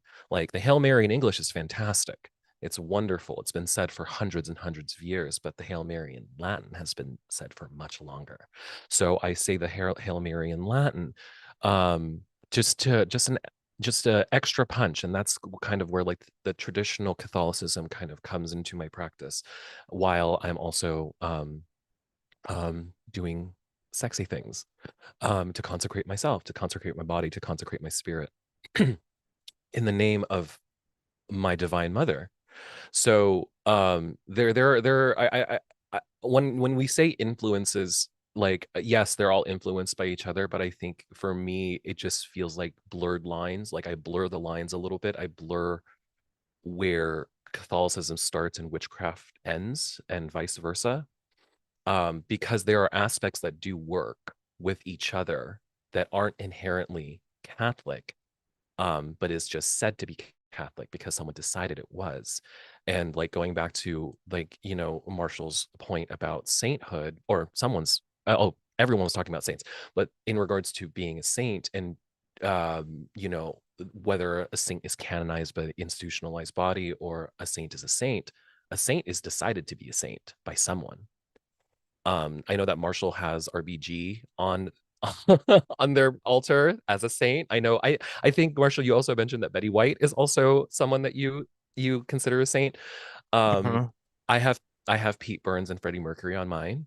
It's just someone that you venerate for any reason that you would, and that's not something that is necessarily considered traditionally Catholic because it's not canonized. But then also at the same time, there are folks who work with La Santa Muerte who are Catholic, and La Santa Muerte is not a canonized saint. She's actually demonized because you don't pray to death, you don't wish for death, you don't, death is the enemy. Death is conquered by Christ. Death was beaten by Christ. But there are devout Catholics who also call upon La Santa Muerte for different things. So, like I said, influences, yes, they influence each other, yes and no. But like I said, it's more, I kind of, in my personal practice, I like to blur the lines a little bit just to make it a little bit more my own personal brand of Catholicism and witchcraft. Yeah, I was going to talk a little bit of Holy Week too, specifically from the Filipino experience as well. Like in Filipino magic, and in the Philippines, like Holy Week is seen as like one of the most important weeks of the year, but particularly for magical workings and the creation or recharging of talismans. And I remember the first time I ever made holy water was on Good Friday, I think like back in like 2020, 2021. And technically only, like, again, clergy are supposed to be making things like holy water or blessed salt, but you'll find a lot of diasporic Filipinos making their own holy water, or there's a coconut oil, I think it's called lana, that's also crafted during Holy Week as well, that can be used for the laying of the hands or incorporated again into talismans and amulets. um, so Holy Week is a week that I also do some workings as well. And then whereas Voga consecrated herself to Our Lady of Sorrows, I consecrated myself to Our Lady of Guadalupe again back in like 2020. And again, she's like the main and really the only aspect of Mary I work with pretty significantly. Some other influences too. I mean, there's just so many. I'm trying to like hone in on one. Um, Well, it's hard when you're actually Catholic to be like, oh, this is my Catholicism. yeah, This is where Catholicism shows up. Because it's like, well, if you're actually born into it, and Catholicism is a culture, right? yeah. So Catholicism is not just a religion, it is a cultural within itself, just like Yeah. Protestantism, Mhm. Baptist people. Sorry, Ryan, not to cut you off. But also the going back to what you said just a moment ago, Voga, is that like in Mexico, to quote a friend of mine, Jesse Hathaway Diaz, like if in Mexico, like if it's a saint, if it does good something, it is a saint. Mhm. And that I'm sure that appears in other places as well. But yeah, continue. I'm sorry. No, you're good. I just love how she was just like, it's tough because you're Catholic, so just stop talking. Well, no, like what I've learned in like curanderismo, for example, right? Like it's predominantly has its like Hispanic and Mesoamerican roots, but Erica Buenaflor, who I love and adore, I recommend her book. She writes how curanderismo in and of itself, although it's based in Latin America and Mesoamerican traditions, it's also been blended with Judeo-Christian and African traditions because of all of those cultural influences, colonization, forced assimilation. So really, it's more so my practice of like Mexican folk magic and curanderismo that have seen more influences from Catholicism as well, it being a very Catholic-oriented country. But with like the tradition of La Santa Muerte, for example, as Voga was mentioning, like she's demonized by the Catholic Church. She's never going to be canonized as an actual saint, but she is prayed to and has so many devotees within the world, but particularly Mexico, because people feel that she's the patron of the oppressed and the marginalized. So when people feel they can't pray to a particular saint or to Christ or to God for a certain, petition or intention, such as people who maybe work in the drug cartels or people who just feel that what they're asking for is like quote unquote like evil or bad, they can turn to La Santa Muerte because she's death, she comes for us all, and she may answer your petition because it's not something that's typically answered by, a saint who's like again more quote unquote like holy or good. And there's something else I was going to bring up about Holy Week. There's a folk belief, I think it's Filipino, is I think it's from 3 p.m. on Good Friday to either Saturday night or Sunday morning of the resurrection. Like that's believed you can get away with doing, curse work and baneful magic because That's God's dead. Filipino. That's Okay, Filipino. thank you, Voga. Yeah, because God's dead. God's not going to be able to stop anything because he's dead. He's in the underworld. So you kind of have like a blind eye to get away with things while he's going through his descent. So yeah, as Austin was mentioning, it's hard to like pinpoint certain things since I was raised Catholic and my family wasn't like super traditional Catholic. Again, like my mom was never like we have to go to church to pray. She always told me like you can pray to God wherever. It doesn't have to be within the confines of a church. And we'd pray rosaries for novenas, like Voga was mentioning too. That was a big thing because half my family is Filipino, the other half is Mexican and Italian, and so novenas were always a thing that we did when someone passed away, and those were also really powerful. Some other influences too, like Saint Michael, for instance. Like I work with him as a psychopompic figure and just heavily for protection and justice. I love Saint Michael's chaplet. I have one of his like stone relics from Mount Gargano, which you can get your hands on pretty easily, and they're amazing for protection. Um, yeah, psalm work too, like writing psalms, burning psalms, again, like kind of hereticizing the traditional like biblical text of like, instead of praying a psalm, incorporating it into an oil by writing it down and burning it, and then incorporating those ashes into particular workings. Um, and then one other thing, before I pass the mic on, is like I like to exercise and bless salt, right? And so if you want to use blessed salt for a particular protection working, in the old school rites, you exercise it first and then bless it. Whereas I think modern rites, I want to say it was after Vatican II, I think it just focuses on the blessing. But if you wanted to use like salt for like black salt for cursing or hexing, you could solely just do the exorcism and not bless it and then use it in those practices as well. So again, that incorporating of like the benefic and the malefic. So those are just like a handful of examples from my own personal influences of Catholicism and magic and witchcraft.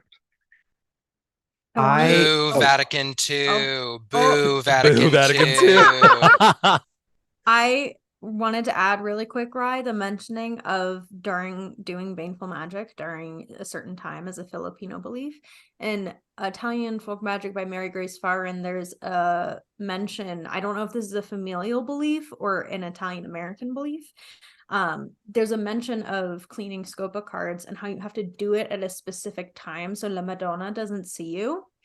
And that's in between the full moon and the new moon, before the new moon, but kind of when it's waning.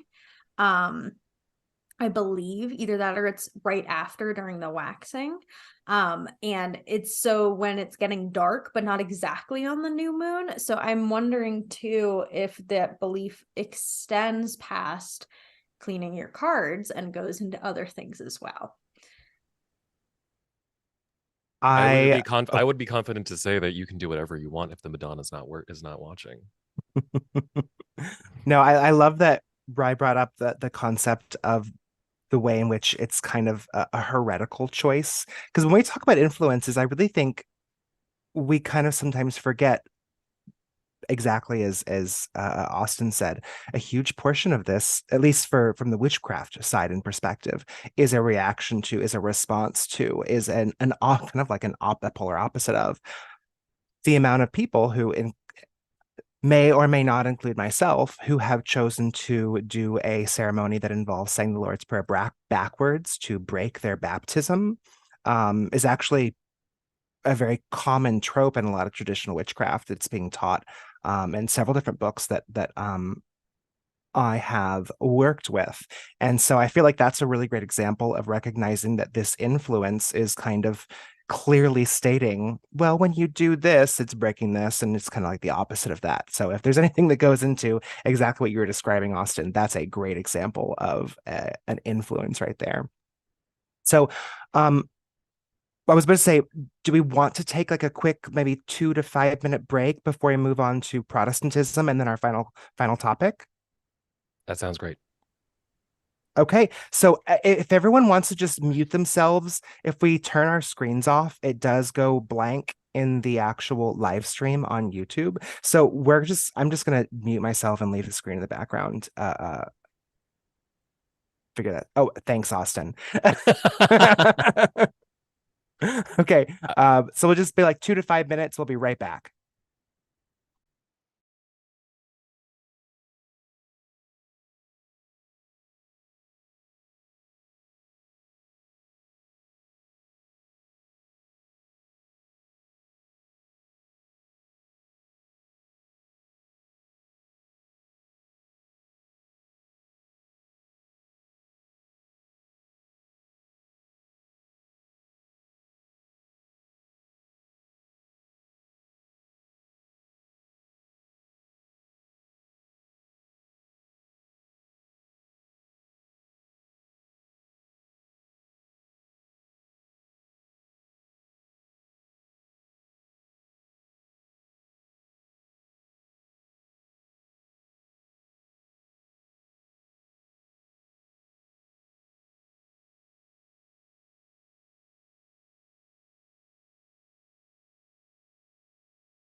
I got a snack.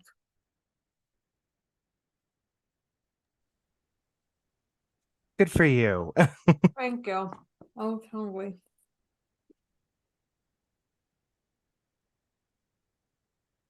Hi, Benji. God, I had to piss like a fucking racehorse.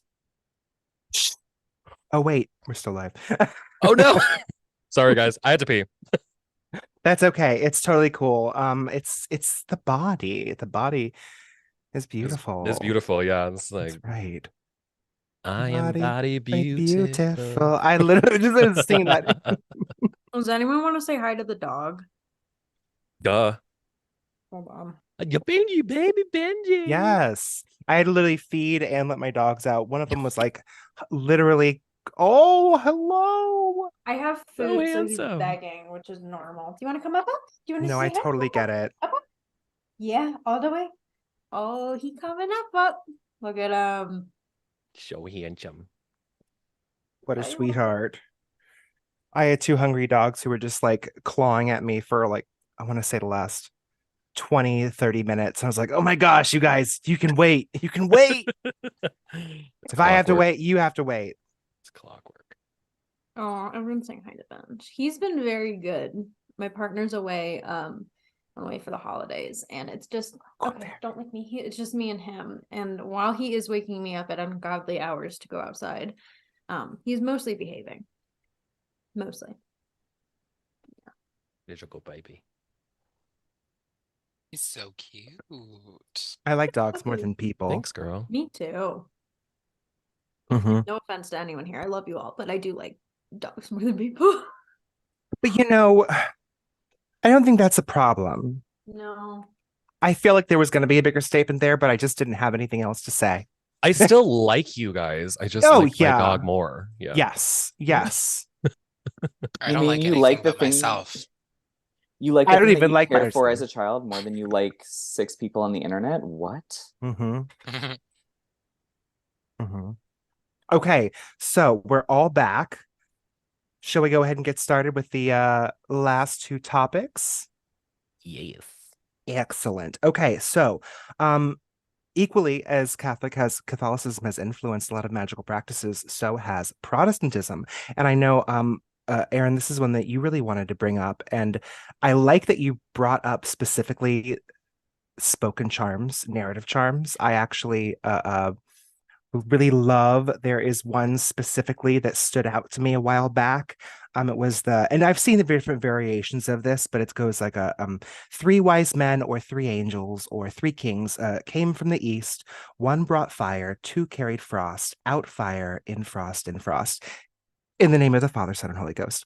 And I love that all of these charms, because this again also comes from this Silent as the Trees by Gemma Gary, has a collection of English countryside charms, and almost all of them end with in the name of the Father, Son, and Holy Ghost, amen, amen, amen. Or specifically bring up Jesus, or specifically bring up Mary, or specifically bring up the Holy Spirit or Ghost, mostly Ghost, which I actually love even more.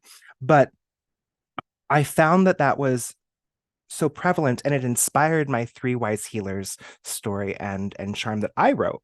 Specifically, the three angels came from the east, and it inspired this concept because I love this idea of a little story, a compact, tight little story, just in a spoken charm and a spell.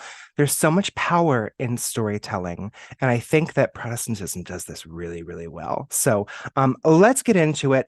Aaron, would you like to go first to discuss the viewpoints and perspectives on Protestant influences in magical practice? Yeah, and I mean, I actually want to jump off because I had pulled a couple books to the side specifically for this conversation, and you just talked about a charm that there is a German Appalachian version of. Instead of the three wise men, it's three happy hours that have come into this world. In the first, God was born. In the other, he died. In the third hour, he became part of us. Now I name the three happy hours, and I put you so that your limb and blood heal against damage and wounds. And it's a variation on a blood stopping charm, which I think is so, at this point, almost like universal in terms of its importance in folk magic in America, the blood stopping, the ability to say something or to lay on hands. And I think the laying on hands is something that is so not uniquely Christian or Protestant, but very ubiquitous. Because we have laying on of hands in like Reiki, and there are certain energy traditions within even Wicca that talks about laying on hands. But I don't think any of them are quite as ecstatic as what we see in like revival. So for people that aren't as familiar, revival, it's very associated with evangelical Christianity, but I believe it's practiced across a bunch of different denominations. And imagine a big white tent with someone screaming and yelling about God and people getting up and dancing, people in wheelchairs standing up. This is what a revival is. And part of that is catching the ghost or catching the Holy Ghost. And it is possession work, which is something that occurs across many traditions. Witchcraft well, witchcraft is a big label, but many witchcraft traditions also contain spirit possession as well. And catching the ghost is something that can happen to anyone. It is not restricted to, at least in those churches that believe in it, it's not restricted to clergy or pastors, preachers.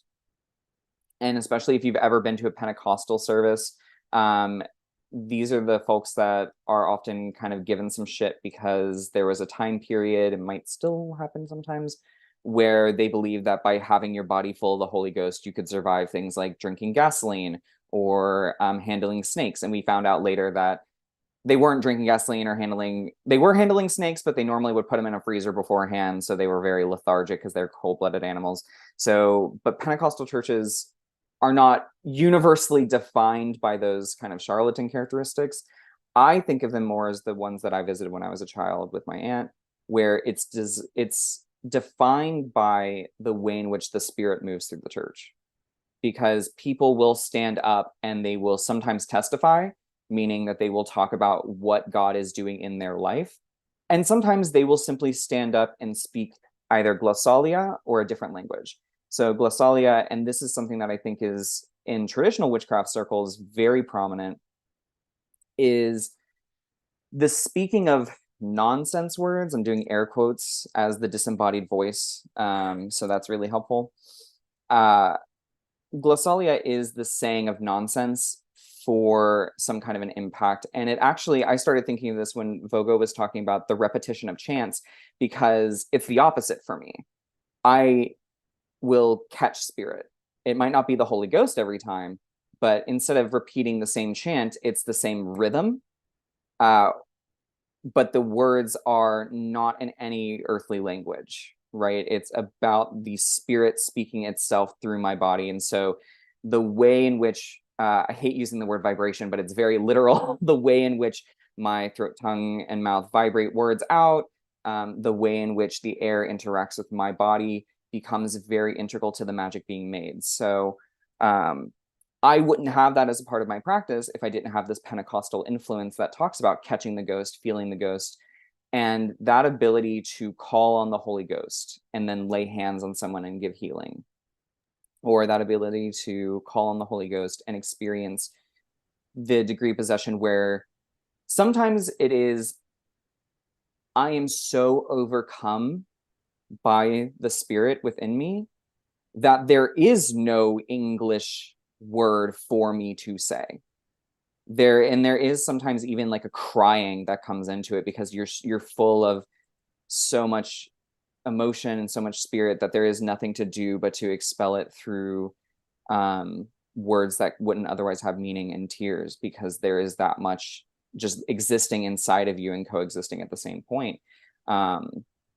So I think those are some of the more like esoteric things, right? Like I don't think there's this, and this is one of the reasons why I wanted to talk about specifically Protestantism and its influence in my magic anyway, because the main conversation when we look at things, I feel, is dominated by Catholicism, to the point where like I don't even think we've brought up like Eastern Orthodoxy once in this conversation. Like it just shows like how Catholicism is that thing where there's more resources available about that subject.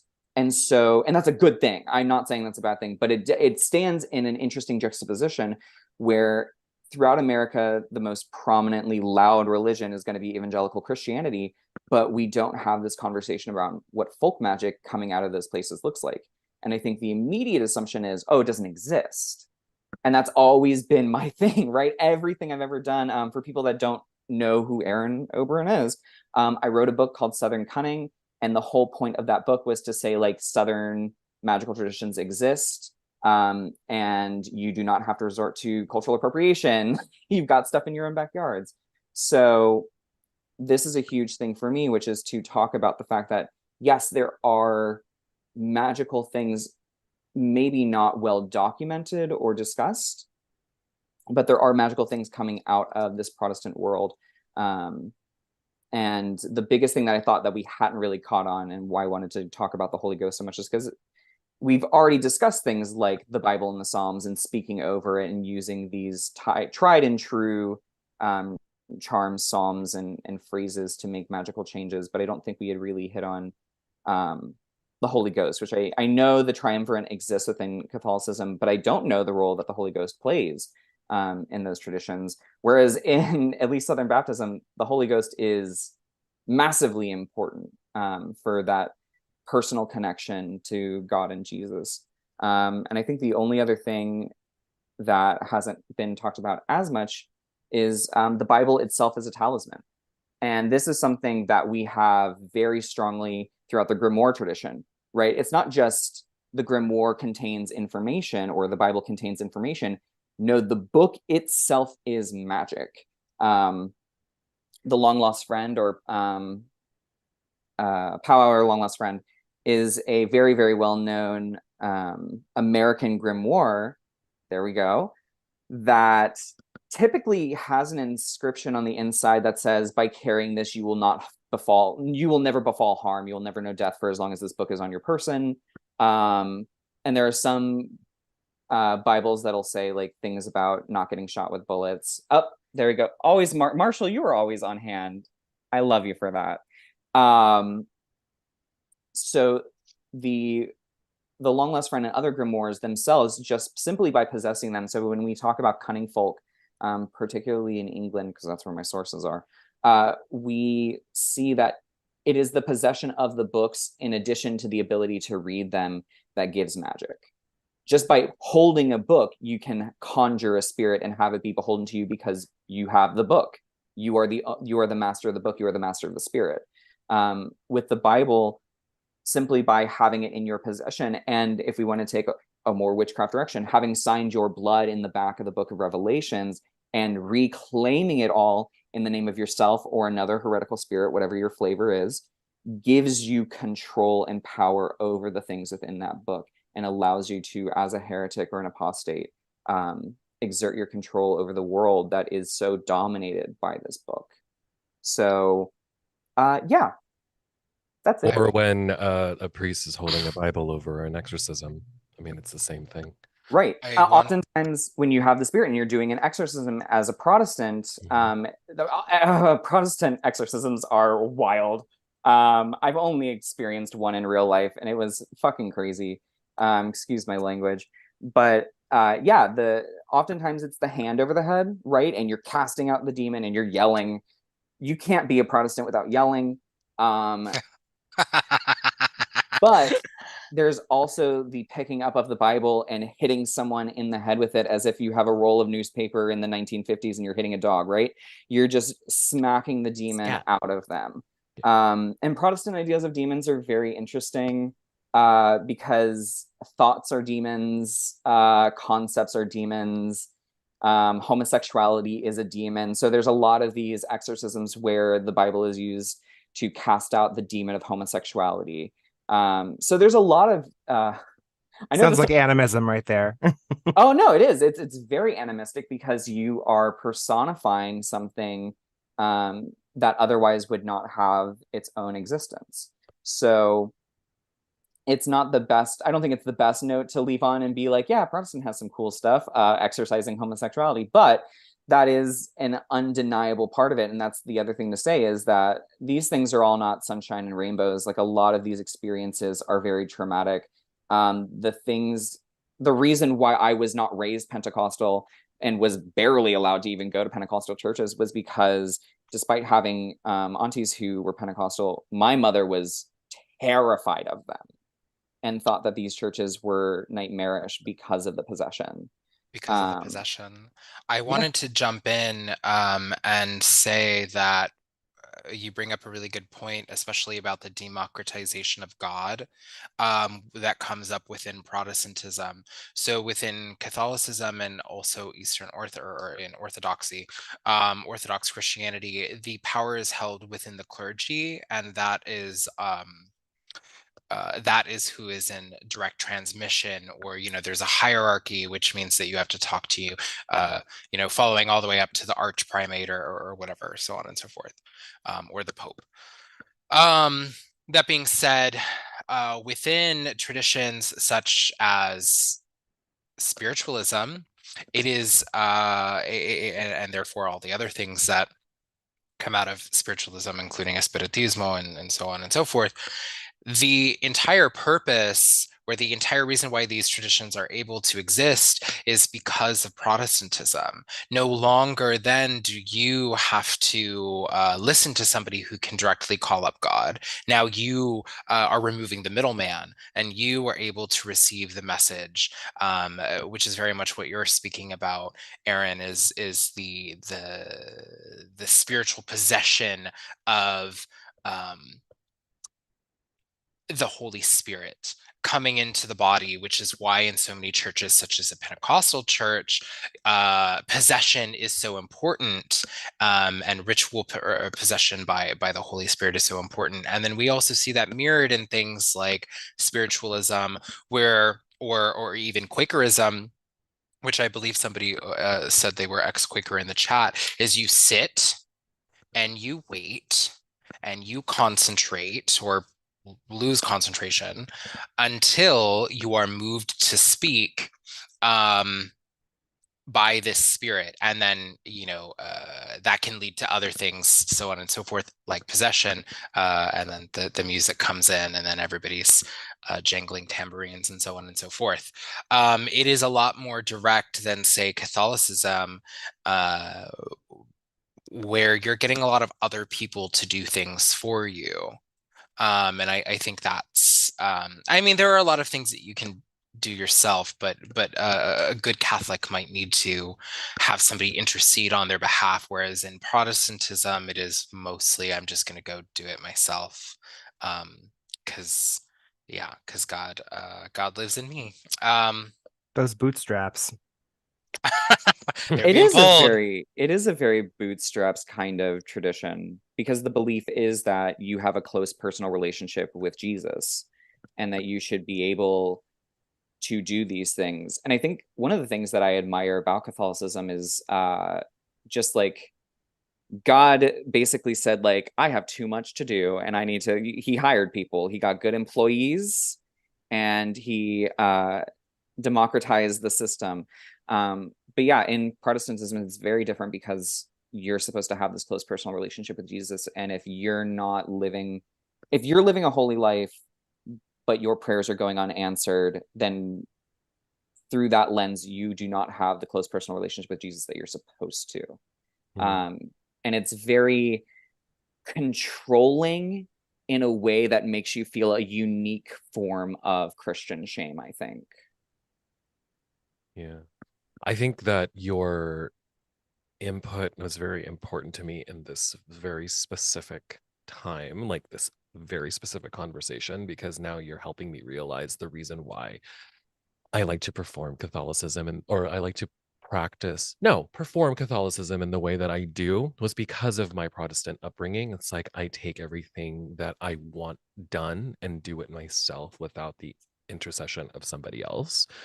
And I take it and I bring it into my Catholic practice, and then also inherently bleeds into my witchcraft. So it's this whole, I think that's just was in my brain because of my upbringing as a Protestant, was you are the vessel. As in Catholicism, I am the vessel and I will do anything that, like, as a priest, I am the vessel and I am the bridge to heaven, and I will give you what I think you need. As me being the practitioner who practices in their own bedroom, I am the vessel. I will do it myself. So I think that's kind of like inherently in my brain, and like you just kind of put it into words thanks to your upbringing. I never really saw it that way, so that's very interesting. So thank you for that insight.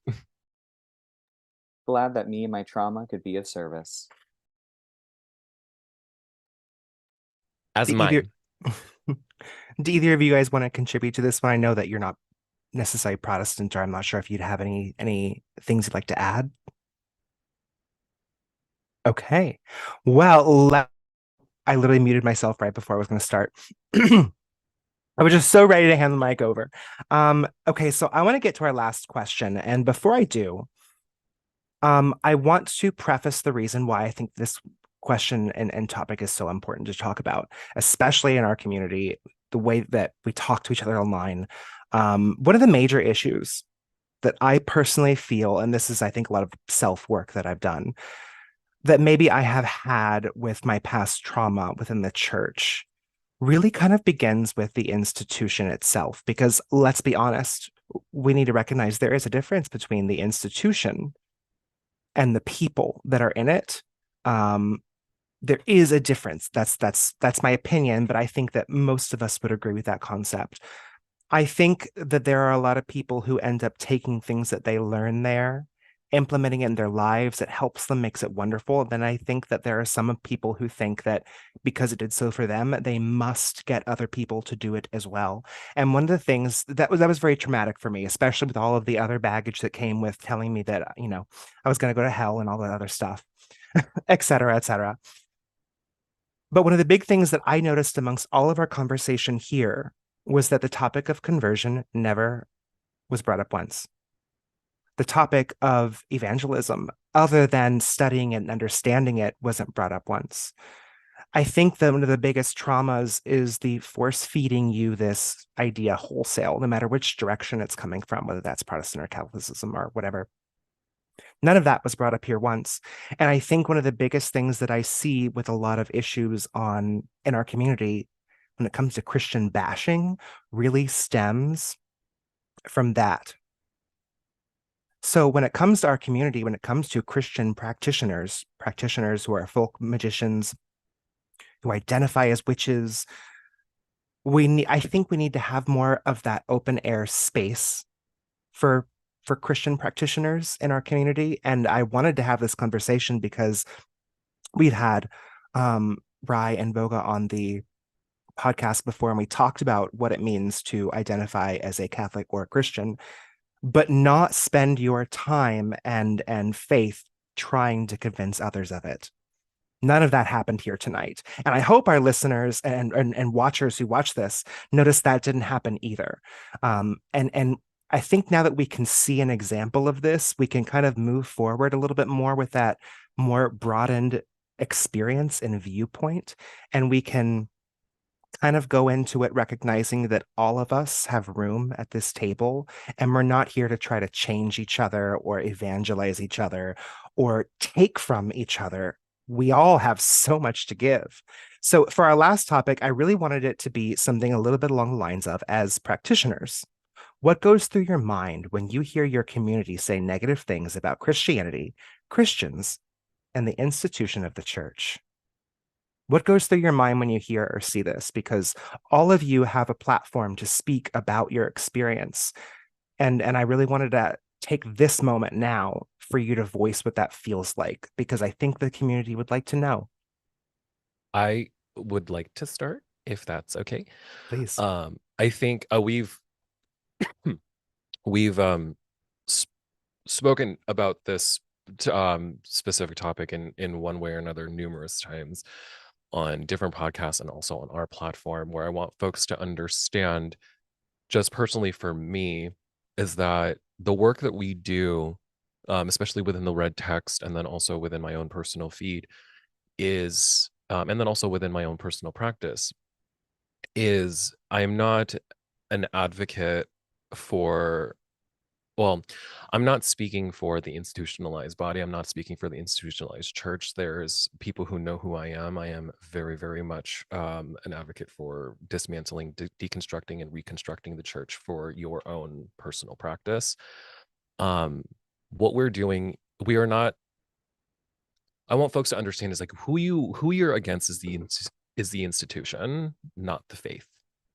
The faith and the institution are separate in a way. I mean, they're not separate because the faith exists within the institution, and it's weaponized, and it is used to justify bad behavior. And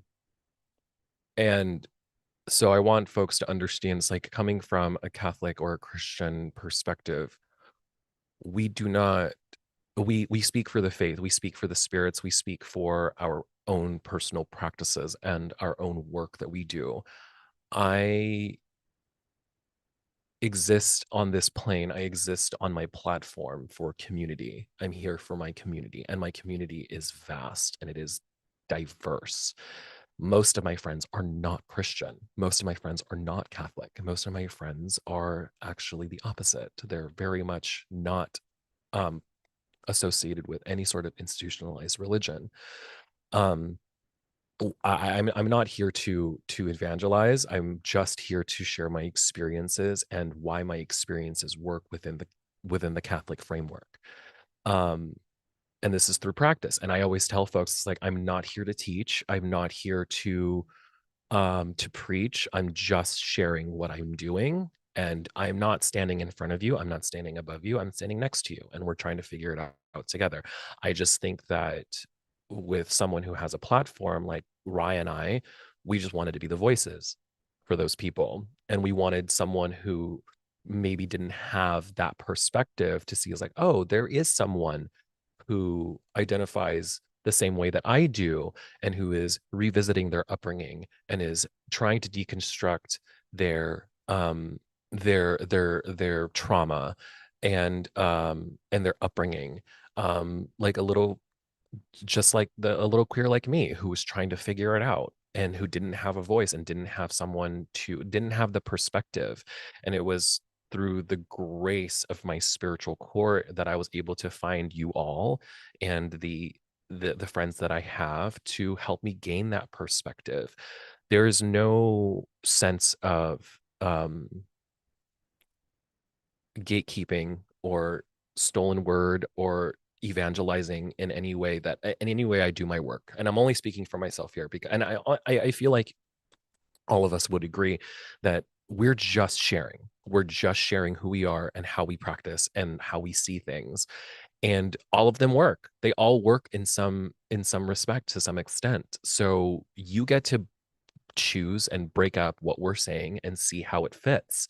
Try it on and see how it feels for you. And if it doesn't, move somewhere else. Like, find something else to do. Find something that does work for you. My practice and my traditions and the way I do things is painted on my face. Nothing that I do is trying to seem, I don't know, not genuine. I try to do everything I possibly can to make sure that folks understand. It's like, I'm not your priest. I am not a church. I am not anything like that. I'm just sharing. And what things that I when I hear people say like Christianity and witchcraft and working with magic, I was like, well, you've been kind of doing it your entire life. And if for folks who are witches who bag on, on Christian practitioners, I was like, like I said, your war is not with the faith. Your war is not with Christians. It is with the institutionalized body.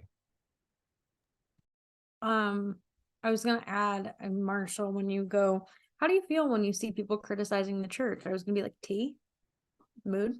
I also like dislike the institution, and that's something I'm super honest about. And I think especially in America currently, where the church is an institution and Christianity is so heavily intertwined with anti-trans rhetoric, especially right now, it's really difficult for me to sit here and be like,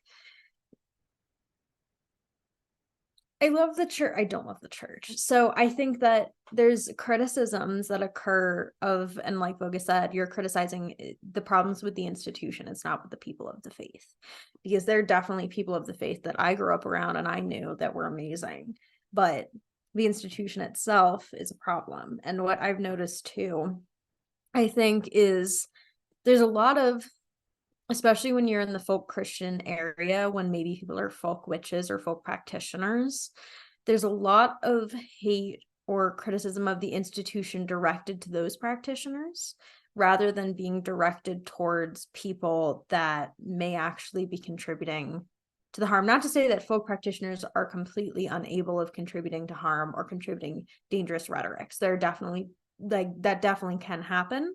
But I do feel like I said at the beginning, is that it's very difficult for people to separate the institution from what we see as folk practitioners or as folk Christians. or even like folk Catholics. And the other kind of area I wanted to touch on is that I think it's interesting, at least from my end, because it never seems like I am Christian enough to be accepted into like by Christians, but I'm not witch enough to be accepted by witches sometimes. There are a lot of people that do accept me, mostly everyone here, and a lot of my, people around me, but I've definitely had, I had like an evangelical Christian take my saint video and use it to portray a narrative that working with saints was working with demons. He said, look at this witch. This witch is doing it. So like, it's not just like what I do, at least speaking for myself in the terms of folk Catholicism, it's not seen as, it's not witchcraft, but it's also not seen as appropriate by a lot of American Christians, especially evangelicals. So when people sit and they criticize me or they criticize my practice, I'm like, well, I feel the same way. I also think that this is bad, and it's not, there isn't like the understanding that I too hate the institution. I too hate the church. The church and Italian Americans, we do not get along. We have an entire folk tale about how Peter represents the church and Peter sucks. And now my family grew up hating Peter because he was the representation of the church. But I always think it's interesting to see how I think people, even like in a year where I've been more open and talking about this, the amount of people that have been more welcoming or more understanding once I explain it through like a certain lens is immense, which is wild. I never expected to have people be like, oh, wait, I get what you're doing. So can I do that? And I go, yeah, go for it. Form your own relationships with the saints. Don't talk to Jesus. Whatever you want to do it. They're like, wait, really? I'm like, yeah, go for it. And I think that's why having this panel is so important, because it opens up greater and more perspectives for the way that people can reclaim these beings and this elements of the practice without feeling pressure to confine to the institution's rules. Does that make sense? Yes? No? Cool. I think it feels not, obviously we've been talking about it, so I love everybody here. This isn't an accusation or finger wagging. Here It we always go. it always feels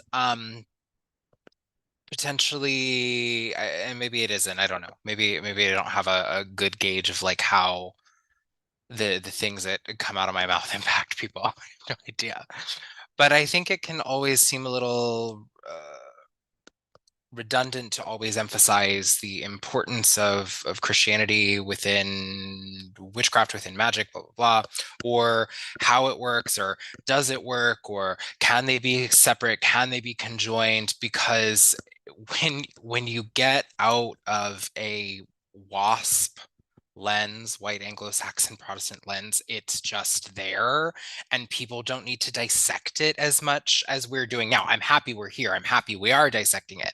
I'm just saying that like when you get outside of that, like it's not as big of a deal.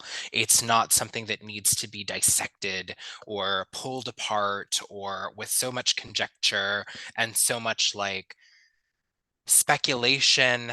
So it always is mildly frustrating to me when we not when we're having these conversations. Obviously, again, I'm very happy to be here, and I'm so thankful for you, Marshall, for pitching this idea. But unfortunately, I think that this is not the last that we'll hear of this conversation. I think this is something that we'll have to continue. Luckily, thank you very much, Frankie, for giving us such a platform to work and share our thoughts and ideas. But when you get into culture and even religion and folk practices within those cultures outside of a white Anglo-Saxon Protestant America, once again, you'll realize that these things flow very nicely together. A lot of the times that's a byproduct of syncretism and assimilation. that happens, but it is also something that doesn't need to be speculated so hard that it gets speculated to death. And so I hope that we can all walk away from this, and for those who are listening and watching and tuning in now or in the future, time travel is really cool that way.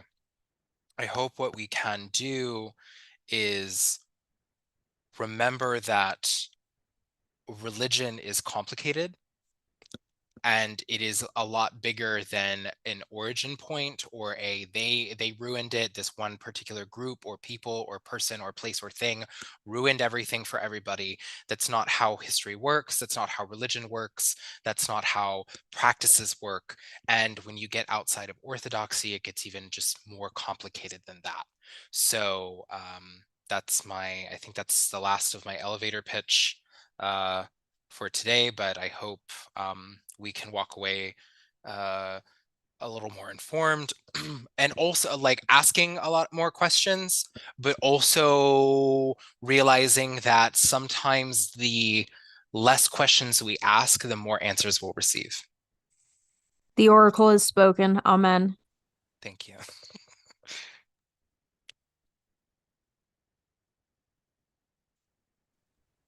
You want to go first, Aaron? Okay, I'll hop in. Disembodied voice of the chat. The institution of the church is garbage. That's all. No. I think it's really like when I see people talking smack, typically I'm of one of two expressions, which is either like, yeah, no, it's a bad, unsafe place to be. It's unsafe to be queer, it's unsafe to be a woman, it's unsafe to be a child in the church. Like that is just the truth. And we have the statistics to back that up. We know that these are not safe places.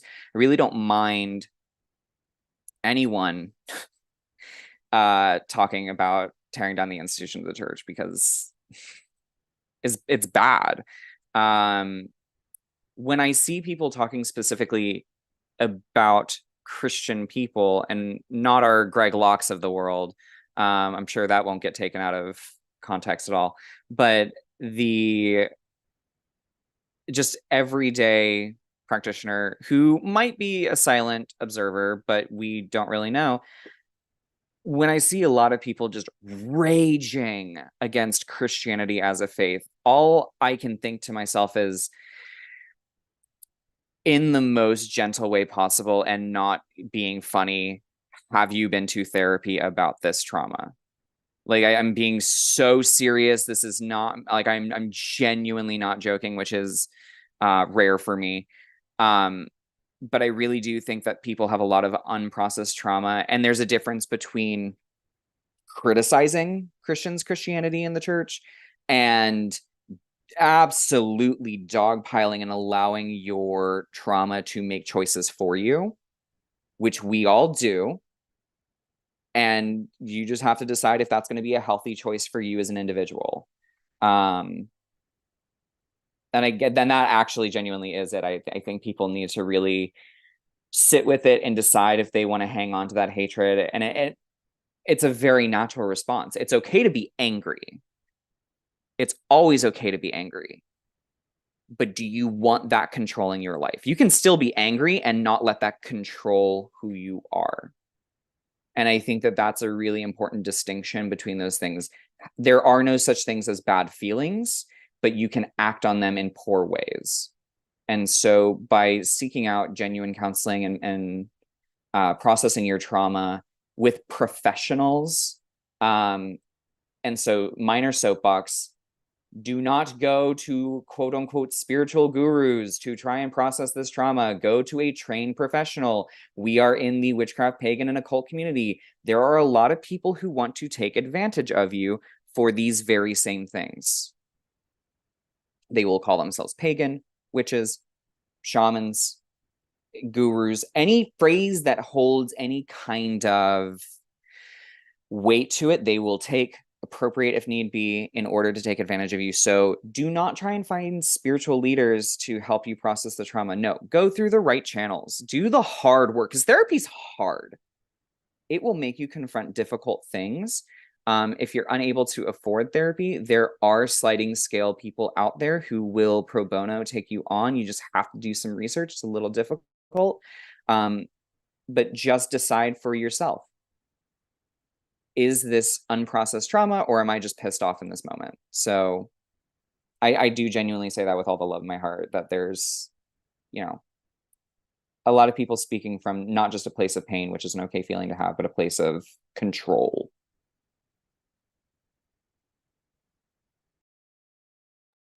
That was wonderful, Aaron. Thank you so much for bringing that in.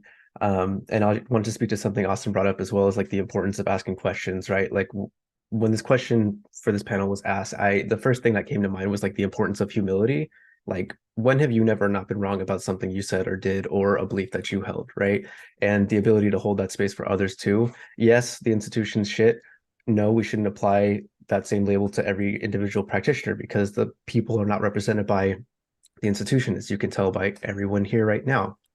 And so just truly humble yourself. And as Aaron said, like, seek out professional help. Don't project your trauma onto others. My gripe too is like, I don't want to generalize every religion and tradition, but a lot of these communities were built on the notion of community, of building community, of fostering one's own individual mental, emotional, spiritual, and psychological growth, and that of others, and not being on this journey we call life, solo. And so when we forget that and instead become indoctrinated by these institutions who are just telling us these dogmatic rules that they expect us to abide by, we forget our sense of selves. We forget what the whole point of meeting each other where we're at, and joining each other on these journeys together. We forget that. And so I just implore you to look at yourself, look at where you were day one when you started out as a witch, as a Christian, as a pagan, whatever that label was, and where you are today, and look at how you may have changed from point A to point B, and allow others to have that grace as well, rather than projecting your trauma of, oh, you're a Christian, you're a bad person, because it's pretty much a reverse witch hunt. Of, instead of Christians persecuting witches, now it's, witches saying you're Christians, you're bad. Let's look at the broader picture, and also look at our own personal growth that has allowed us to change our own viewpoints of ourselves and those around us, and not just be having black and white dichotomous thinking, because that just, to me, I believe that just gives more power to the institution, because it keeps us from actually building and fostering community and growth. And that's my soapbox. Speak for yourself. I've never been wrong a day in my life. I personally have never heard Austin be wrong ever. Oh, thank you. Spend more time with them. I was about to say, I was like, have 1 hour conversation with Austin. You're gonna break it down really quickly. Trust me. I was like, we both edit the podcast. We know it gets cut out. Oh No, my no. God. It's me too, please. Oh my gosh, the amount of times I'm like, I think. This has been a really wonderful and broadening conversation, I hope, for the community. I hope people that watch this in the future, have been watching tonight, feel like they can walk away. I don't want to say healed, because I'm not here saying that we're here to do healing. That's not what the point is. But it has been healing for me, having these conversations, getting to know all of you. One of my biggest issues for a long period of time was I would absolutely think negatively towards people when they told me they were Christian, because of the things that I experienced. And it took me a lot of time. Therapy, yes, thank you, Aaron, absolutely. And then meeting different people and having experiences like this to broaden my perspective, to open my eyes to the fact that what I have a problem with specifically, and what I think a lot of people do, is the institution, the way things get dogmatized, the way things can sometimes be interpreted and used, misused. There's a larger conversation to be having here, and I think that this was a really, really wonderful, I'd love to say first step, but it wasn't the first, and as you said, Austin, it will not be the last. So before we close out, I'm just gonna, again, for people who would like to come find me, and then we can go around the circle so everyone can give everyone your plugs. If you would like to see more content from me, please find me on Instagram, Threads, and TikTok at I know what it is. Witch of Southern Light.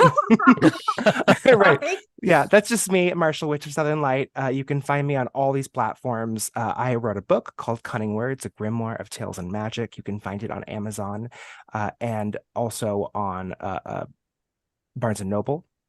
Me and Austin have a podcast called Southern Bramble, a podcast of crooked ways. Please check us out. We usually have a new episode out every other Tuesday. A new one is coming out this coming Tuesday in 2 days. Ooh. Ew. Oh shit. Sorry. That's my dog. Oh, you're fine. Voga, do you want to go next? Yeah. My name is Voga, and I am Voga Illumisente on Instagram. That is my main platform. A lot of my magical things are reserved for the podcast that I co-host with Ry, which is the Red Text. You can find that on all platforms, all major platforms. Most of the work that I do have a pop-up apothecary in Botanica, which is called Vita Mortis, which is Vita Mortis _ LA, which you can find on Instagram. We do pop-up shops all over LA, so keep those in mind if you live in LA proper or the surrounding areas. We do them pretty often, and it's pretty wonderful. It's a duality of Our Lady of Sorrows and La Santa Muerte, so it's very cool. It's very, very cool. We sell spell novena candles. We sell anointing oils and loose herbs. We have charms and things coming, as well as psychic services, tarot readings, oracle readings, bone readings, etc.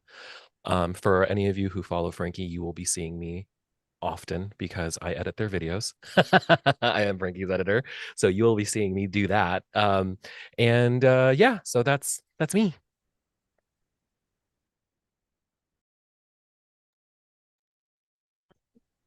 Who wants to go next? Austin? Oh, Yeah. Thank you, everybody, for coming. Thank you to the panel for having me. My name is Austin Fuller, Bane X Bramble on everywhere except for YouTube. However, I guess I'll make the minor official announcement after this winter. I will be doing a YouTube because I hate writing. So it'll be like a way to blog without having to write, because I hate doing that. I run banexbramble.com, which is a place where I sell off my womanly wares, including perfumes, formulas. I do divination, which is kind of in the works right now of a little revamp, a little facelift, which I could use one myself. I wanted to say thank you, everybody, for coming, and yeah, I think that's it. I think that's all I got. I'm just so happy you guys are all my friends. Oh, I'm cute. just happy to be Also, here. buy R3 by Austin. Oh, thank you, Frankie. The most amazing perfume. I wear it every day. Thank you. I mean, this is my channel, so I feel like a lot of people know where to find me, but I'll do it anyways. I'm on Instagram as Chaotic Witch Aunt. I am on YouTube as Chaotic Witch Aunt. I have a store, chaoticwitchaunt.com. The entire store is 15% off until the end of today if you're interested in going to grab some Christmas gifts. And it's mostly folk magic stuff, oils, saint metals, veils when they don't sell out in 10 minutes. And very much inspired by Italian American folk magic, including a lot of saint oils having to do with my practice, geared towards folk witches by a folk witch. Am I anywhere else on the internet? I'm not on TikTok anymore. Please don't go looking for me there. And yeah, that's all. and I'm Ry. You can find me on Instagram as the Mestizo Mystic. I think I'm on TikTok as under the same one, or it might just be Mestizo Mystic. Co-host with Voga of the Red Text podcast. Check it out on all platforms. Yeah, I do offer tarot readings. There's a link in my bio on Instagram if you want to book an appointment. I think it's through Square Appointments, and hopefully giving more services in the future. Also, hopefully starting YouTube soon, but we'll see about that. And yeah, just also so grateful for the space. Thank you, Marshall, for putting this together, and so happy to have you all in my life and be a part of yours. And I'm Aaron Oberon. You can find me only on Instagram at Aaron Oberon.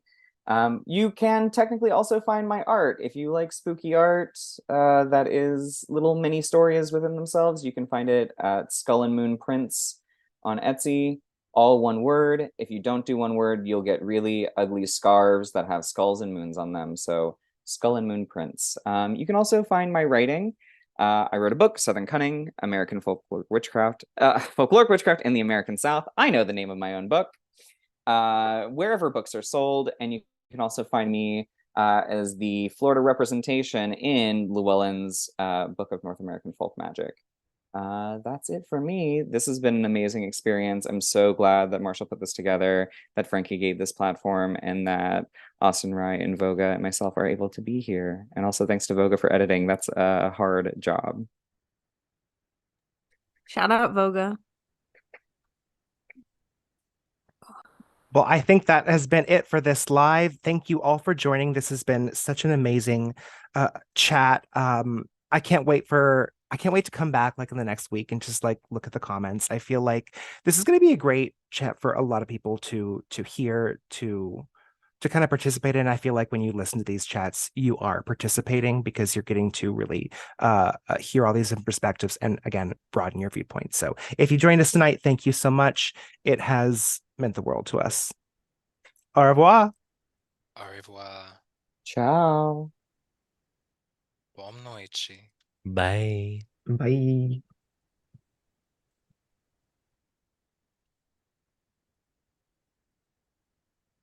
Okay.